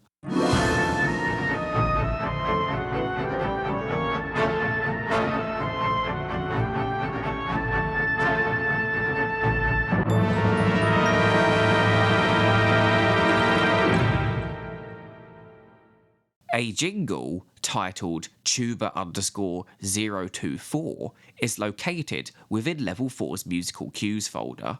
However, it goes unused due to not being assigned to anything. There is an unused Get Out of Your Vehicle suspense jingle for all missions that play Bart_Chase02, which are Bart and Frink, Full Metal Jackass, and the final part of From Outer Space. Monkey See, Monkey Doll has incorrect coding for its outside of car music, meaning that its mission suspense jingle goes unheard. A version of Scott Joplin's Maple Leaf Rag was intended to play on top of the Spooky Mart in Level 7, but goes unused due to its event trigger not being configured correctly.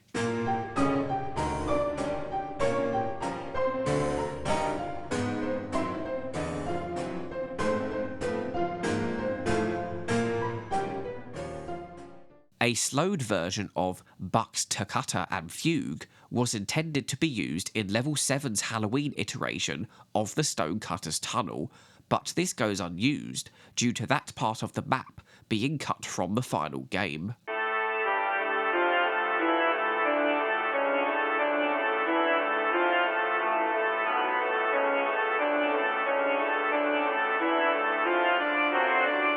There's Something About Monty has an unused mission fail jingle that goes unused due to the mission script commenting out the timer for the section of the mission it would have played in.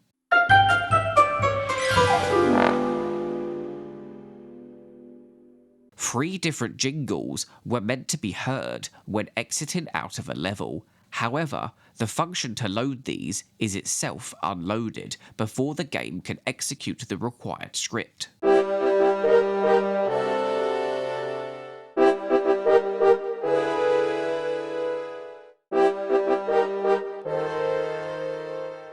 Vox Nerdily has the same music script functions as Kagan Kodo Strike Back, where it's split into 3 sections, though all 3 sections in this case all use the same track, and due to lacking the event trigger, none of these end up being used by the game anyway. The looping of the music used for Monkey See, Monkey Doll isn't implemented properly, with the intro essentially playing twice each time it loops.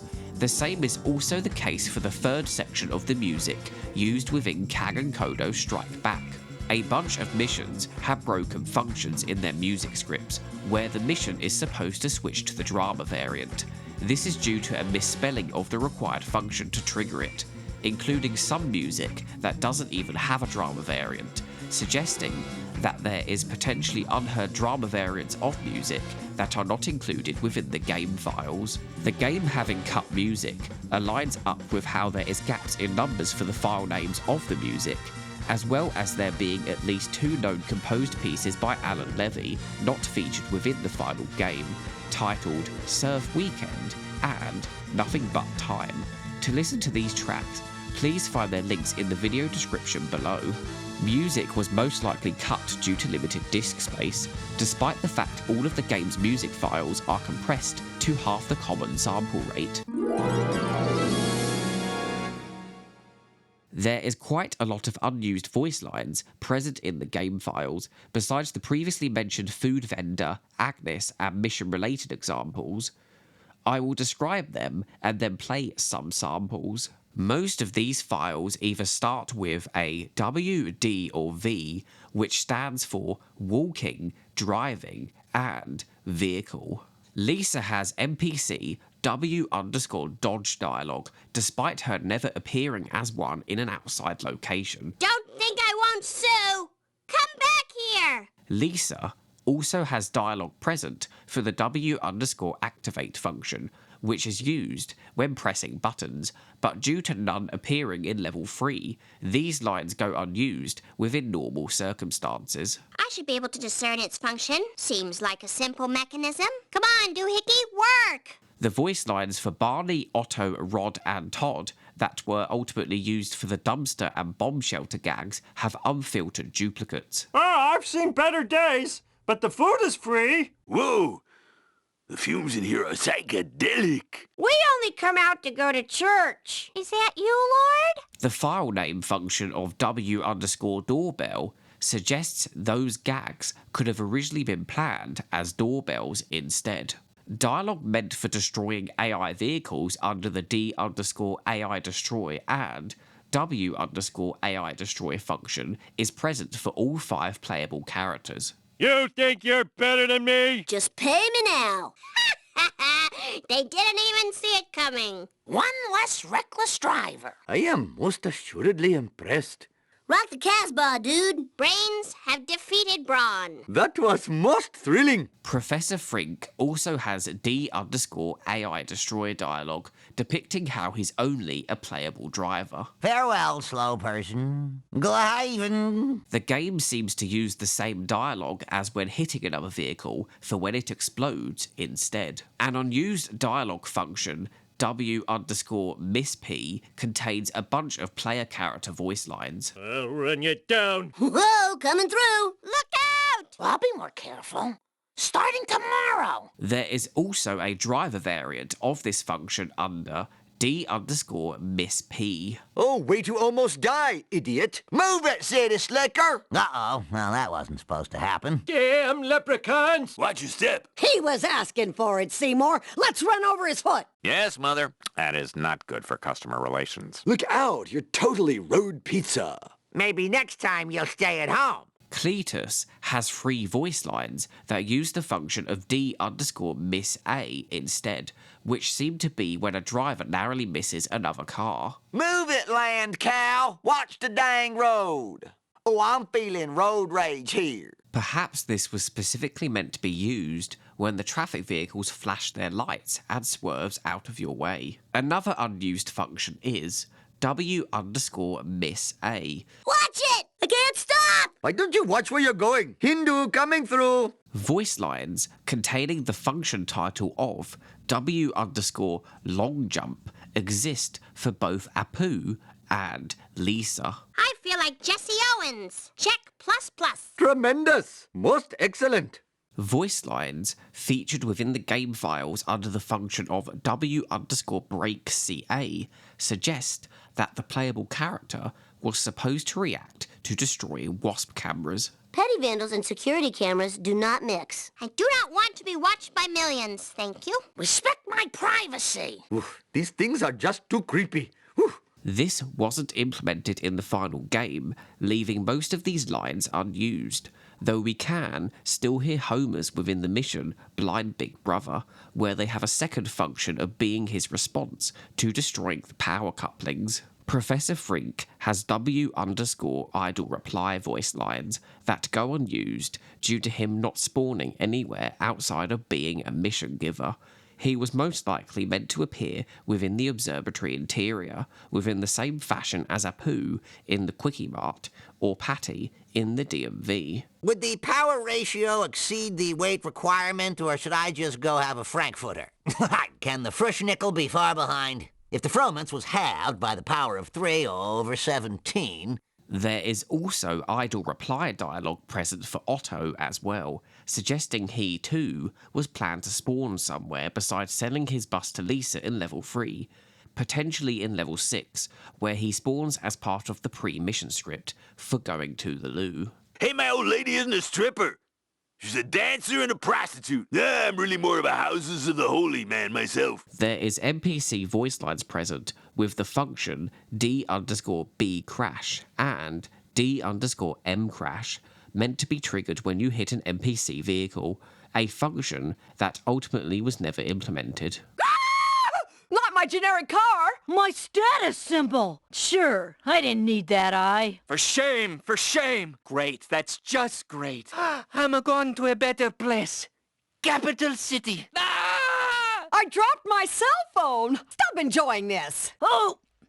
Maybe you should carpool! What the fudge? That's it. No more braking for me. What's the big idea? Don't make me get my board with a nail in it. Scalding coffee under my crotch. The V_M fail function is used when a player fails a mission due to the AI. This is only ever used within street races. Cletus is not featured within races, but the files contain dialogue for him beating the player within one. You've been bested by your intellectual superior. I win!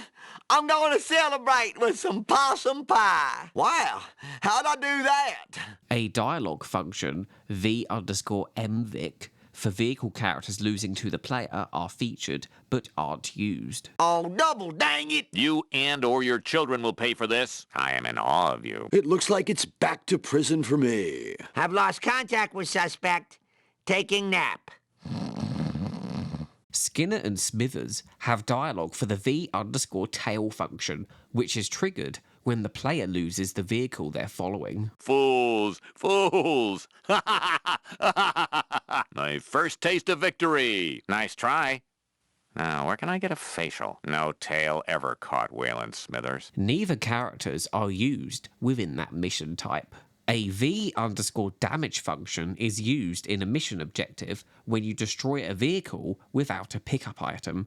Several characters have these voice lines, but don't appear in a mission with that condition. Oh, I done spilt my corn liquor. Oh, I dropped my travel mug. Oh, you are so dead. Oh, come on now. Cletus's ones were most likely intended for use within the early iteration of Bonfire of the Manatees, where you had to destroy his pickup after collecting the flat meat. Chief Wiggum has voice lines for the D_time function, which is used in missions that contain a timer in their final phase. Come on, come on. I'm gonna be late for a beating. I guess that's what you get when you have to drive the speed limit. Drive with extreme prejudice.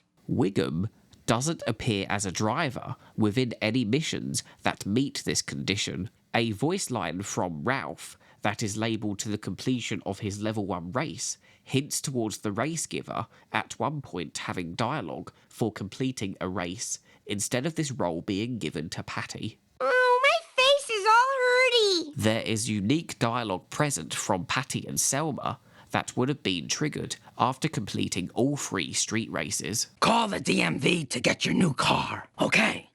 You've now fulfilled the state requirement to drive a car, marry livestock, and be shot out of a cannon. Just call the DMV for your new ride. Congratulations. You erased a small amount of the Simpsons shame. Thanks, I guess. Don't mention it. Call the DMV when you want your new car delivered. Call us at the DMV, and you'll get your new ride. If you're smart, you'll use it to take the kids and leave Homer. Okay, Mr. Squishy, you've earned a little reward. Call the DMV, and we'll deliver your new ride to you. You did it. Maybe you won't become a total loser like your dad. Maybe. Car for You.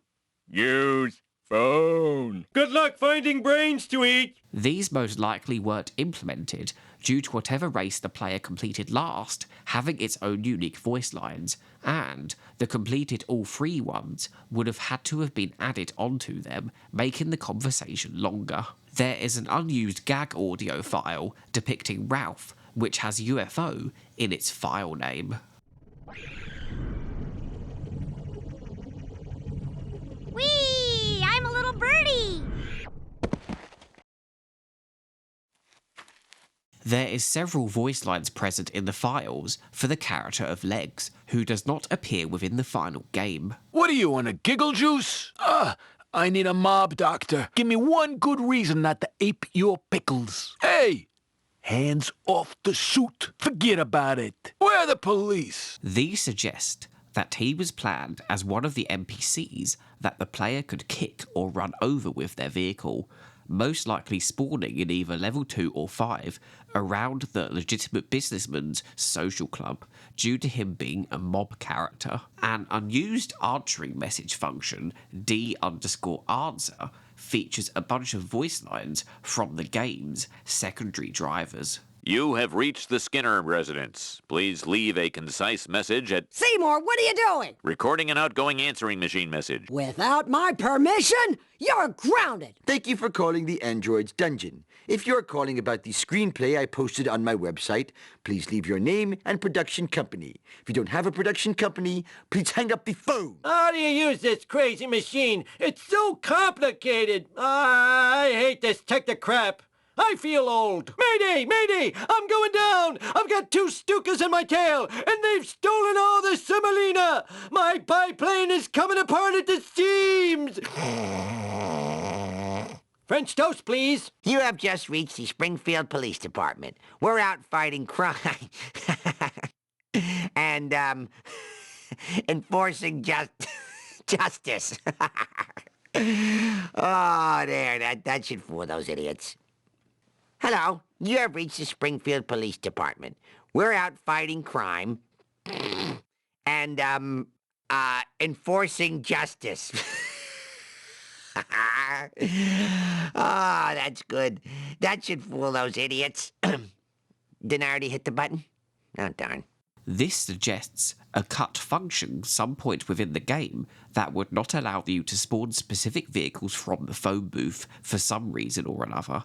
Perhaps it was during a mission where you are already using their vehicle, or maybe this was used instead of just spawning their vehicles without a driver, locking certain vehicles to certain levels. Snake's iterations are interestingly labelled W_answer. Yo, you've reached the Gustavson residence. Mr. Gustavson can't come to the phone right now, but he is alive.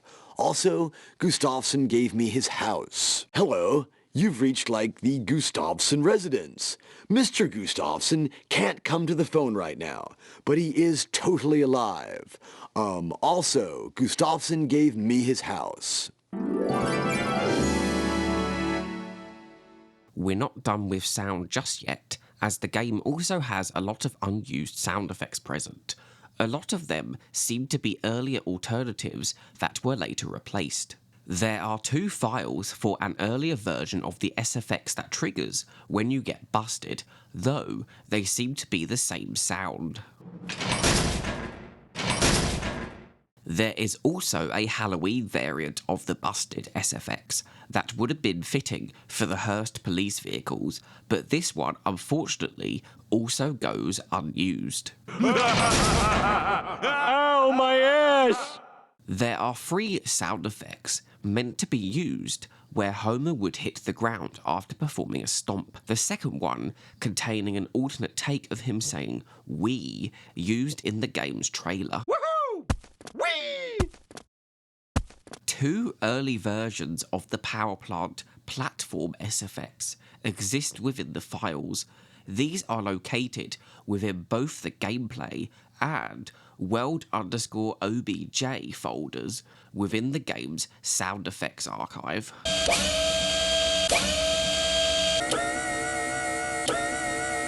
There are also two early versions of the sound used when using an air vent. Here is an early iteration of the Wasp camera's attack projectile sound.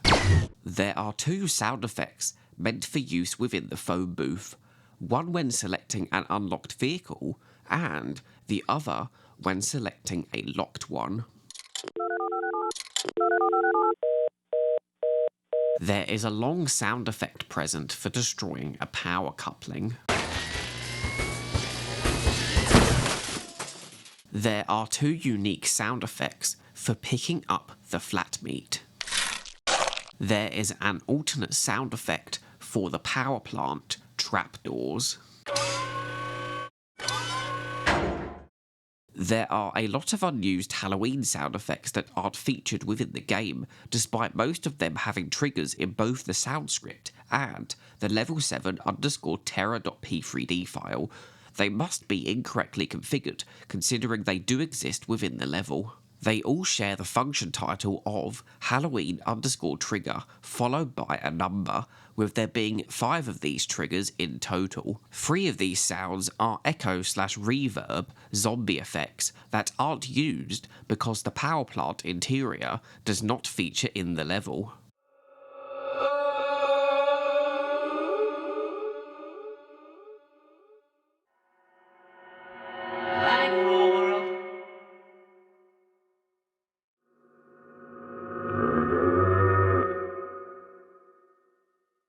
Another 3 of them are haunted sound effects of animals, most likely meant for the farm area of the map.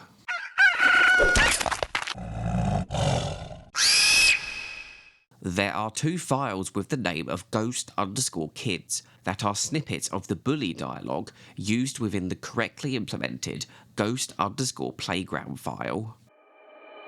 You better run! You're dead meat! There is a slamming door sound effect, though I do not know where this would have been used. There is a sound effect of a woman screaming and an evil chuckle, also meant for somewhere in level 7. A sound not featured in the script is a sound most likely meant for the spiders that appear throughout the level.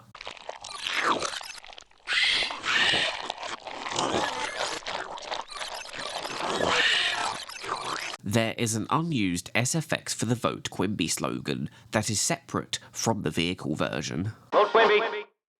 Multiple gags have alternate sounds present. The backyard tiki,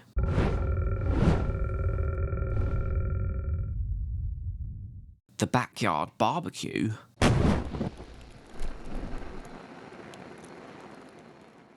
the try and save minicar,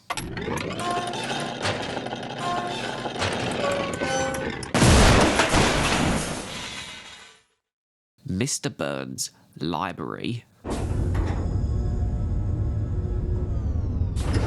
While the Larry the Looter SFX is heard in the final game, that instance's audio is embedded into its video file. The gag's audio also separately exists, but goes unused, perhaps being a remnant of when the gag was instead intended to change the game's textures, as stated within the source leak. The same is also the case for the telescope gag within level 3 and 6's observatory. Vehicles also have a bunch of unused sound effects, including an entering vehicle jingle for the El Carrio Loco, an engine start and horn for a vehicle that doesn't exist under the title of GTI, 2 broken horn SFX probably meant for when a vehicle is damaged, a horn meant for either the clown car or Krusty's limo, but both ended up sharing the same, a unique horn sound for the rocket car, a klaxon, ambulance sirens meant to be heard within level 5 around the ambulance traffic vehicles.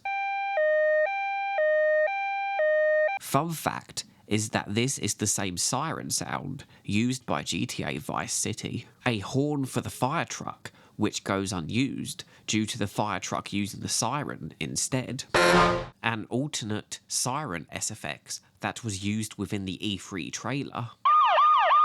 It's a shame they used the same siren SFX for all vehicles in the game, as this would have added some variety. There is a sound effect titled car_jump_02, which was most likely intended to be used when a car is landing from a jump. I can see this either having been removed or never implemented due to how frequent these jumps are performed. The bonus levels contain a bunch of differences from earlier game builds. The pre-release evergreen terrace trees are featured in bonus level 1. Bonus level 2 contains the pre-release level 2 skybox. Bonus level 3 has the sea spanker using the taffy shop textures instead of the monorail ones, like its mission icon, as well as using a different texture for the sea that is also animated. Bonus level 5 features Balloon Itchy with red gloves instead of white, matching up with the E3 trailer. Bonus level 6 contains the pre-release level 6 skybox. All bonus levels contain a more basic vehicle environment map design reminiscent of pre-release material. Level 2's bonus level has a low detail train model not present within its main level. Level 7's bonus level interestingly has a fire pit located within its small cemetery section, alongside unique metal bars not featured anywhere within the main level. While not confirmed, I've always thought that maybe this would have appeared within the main level somewhere, had the developers had time to complete all of the suburbs, zones and rails. There are star textures up to 9, but only 1 to 4 are used within the game. Also, for the bonus game, there are sprites labelled with happy, mad, normal and sad for each character within the files, but these are all just duplicates of the same icon, being the same ones used in the main game when that character is a mission giver. Considering there are 4 of these and 4 players within the bonus race, it is most likely that these represent the 4 placements, with happy being if you won the race, normal being if you placed second, sad if you placed third, and mad if you placed last. There is an unused bonus level featured within the game files under the name B00.p3d that is a simple stadium oval. 2 test levels for level 2's bonus level exist. One of them is duplicated 3 times, with the file names B02L, B02M, and B02S, presumably meaning large, medium, and small. It appears to be untextured, with the files themselves only containing a single texture not applied to anything, that being Burns_interior_E, which is of the tiles present in Burns' backyard. The other test level, under the file name B02ST, contains a simple map with walls that feature right-angled turns. Interestingly, the wall texture is actually that of the stop sign used within the main levels. There is also an unused podium model that could have been for the bonus game if not for some alternate in-game version of the 500-yard gash FMV. So the game has finally released and the leftovers in the game files from earlier builds have been covered. So that should be the end of the video, right? Well, not quite, because the game being released on 4 different platforms with their own unique hardware architecture meant there are still differences between them. The GameCube port suffers the most from compression, with its textures and audio being the worst quality out of the 4 versions, though this has one benefit of being the only platform where level 3 and 6's gas station sign does not misspell Springfield. The hovercar refraction effect is also different compared to other platforms. Early copies of the GameCube and other console versions allow you to unintentionally replay the level 7 bonus mission, Flaming Tires. The PS2 version has the most unstable frame rate, but also includes a motion-sick-inducing exclusive cheat code that makes the screen fuzzy, a drunk camera if you will. The sphere maps used on the PS2 and the GameCube version also look slightly different compared to the PC and Xbox releases. This is especially noticeable on WASP cameras. The Xbox version features official widescreen support, extending the game's field of view while keeping the 4-free HUD placement. All 3 console versions feature an extra buzz cola machine near the tyre fire instead of the unique lemonade stand featured on the PC version. The PC version, while not being the worst PC port of games from this era, does have some downgrades. The lens flare from the sun and hovercar refraction effect aren't featured, while the vehicle reflection sphere maps only move with the camera. The character animations when steering are disabled due to a bug, as well as the game having no native frame capping, introducing a variety of physics bugs at higher frame rates. The PC version also lacks the audio effect from the console versions on pedestrian dialogue, where they sound more front and centre with a slight reverb effect as you drive away from them. The PC version contains an exclusive cheat code which allows you to switch character models by pressing the kick button. However, if you try and trigger a mission or side activity as another character besides the one intended for the level you are in, the game prevents the player from progressing or cancelling the mission due to being unable to use the correct dialogue. The PC version of the third zone of level 1, 4 and 7 does not have a functioning Springfield Elementary sign gag due to its dynamic textures not being configured correctly. The same is also true for the Springfield Community Centre signs, with them both just defaulting to the first numbered sign texture located within the P3D files directory. The front-end textures, like the mission icons, pause menu, and radar, have been redrawn at a higher resolution. A side effect of this was that Snake's prison cell icon, depicted in level 3's Slivery Sleuthing, has lost one of its cell bars, and the spacing between the number elements on the HUD is now wider. Bart's tutorials, talking the player through the game's controls, present on the free console editions of the game, do not feature dialogue on the PC version.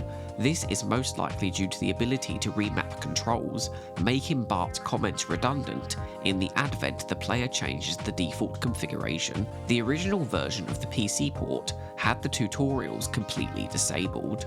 Despite these drawbacks, most of the PC version's issues have since been fixed by fans, who have ported over the missing features from the Xbox version of the game, while also adding more quality of life features and the ability to mod the game without replacing files, essentially making it the superior version to play in 2025 over playing the game's 3 other versions via emulation or the old original hardware.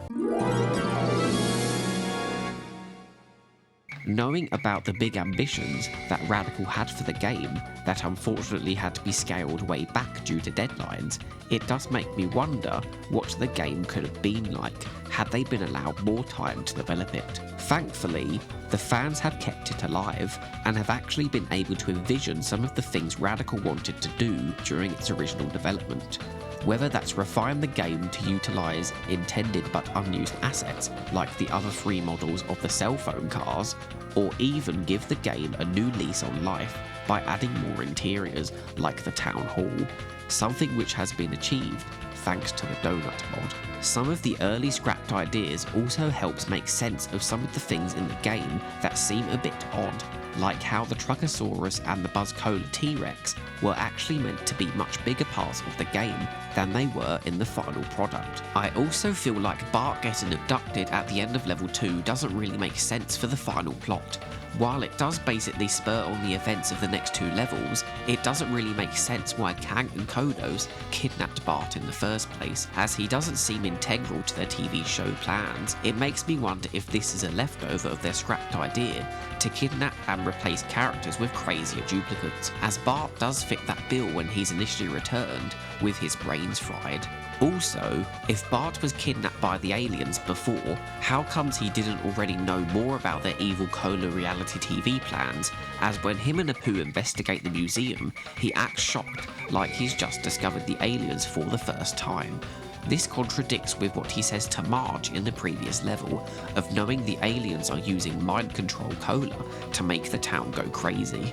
This would make more sense if Apu was partnered up with someone else during that part of the game, which, considering the early plans of wanting to feature 8 separate characters, is plausible. Further to this, Apu being the only playable non-Simpsons family character also sticks out in the final game. I would not be surprised if this is also residue from the early plans they had for 8 unique playable characters. It feels like a victim of the game's tight deadline. If they had more time, it's possible we might have gotten at least 1 more unique playable character. I personally think it would have been interesting to play as Mo within level 6, trying to convince people of the Cola conspiracy. Considering his overall character trait of being unlikable by most people, it would also make sense for Apu to encounter Mo in level 5, just around the corner from Mo's tavern, which is where Bart is randomly located. I think they should have kept the 3D character icons, because using the 2D ones adds a third design for the characters into the game, after the leftovers of their Road Rage models and their finalised hit-and-run designs, making things that tad bit more inconsistent. I also think that it's a shame they never implemented the hidden traffic dialogue, as some of those quotes are quite funny. The unused early plot idea of Hank Scorpio returning could have made quite a different feeling game compared to the one we ended up with. Perhaps the idea could have been revisited in the scrapped sequel. The scope of the game's early plans just shows how it has huge potential for a sequel, where it could have had one big map of Springfield, including a lot of the locations Radical initially wanted to include, while also being the perfect use of the GTA 5 character switcher mechanic for the 4 members of the Simpsons family featured. A sequel would no doubt utilise more modern game engine elements like dynamic instead of baked lighting, a day-night cycle, and script-based map objects that are dependent on how far you've progressed in the game. Unfortunately, the likelihood of a sequel is very slim at this rate, what with the industry going in the opposite direction these days, where we get TV and movie adaptations of game IPs instead of games based off of TV shows and movies. Hit and Run is screaming out for a remake, with even the former developers saying it should get one. If not, an alternative could be a modern port with quality of life improvements, like the fans have already provided for the PC port. This and feature parity per platform would be enough to suffice and let this game be preserved. But due to the game's ownership being in an uncertain situation, it seems that neither a remake, remaster, or port will ever happen. While Hit and Run's initial ambitions had to be cut right back, I am so glad the game got to exist at all. It's one of my favourite games of all time, and it will always live with fans, whether it ever gets officially revived or not. I now have an active channel membership available. This will grant you exclusive perks like emojis in the comments, usernames listed in my outros, and updates to what's coming next posted exclusively for members in the community tab. But the best feature is you get 5 days early access to new videos, and you will be supporting me at the same time. To find out more, you can click the join button on my channel page. Thank you to anyone who considers becoming a channel member. Thank you for watching. Please see the video description below for interesting links, sources, and credits. My current goal is to reach 1,000 subscribers, so if you enjoyed, please like, subscribe, and comment. Until the next time, goodbye.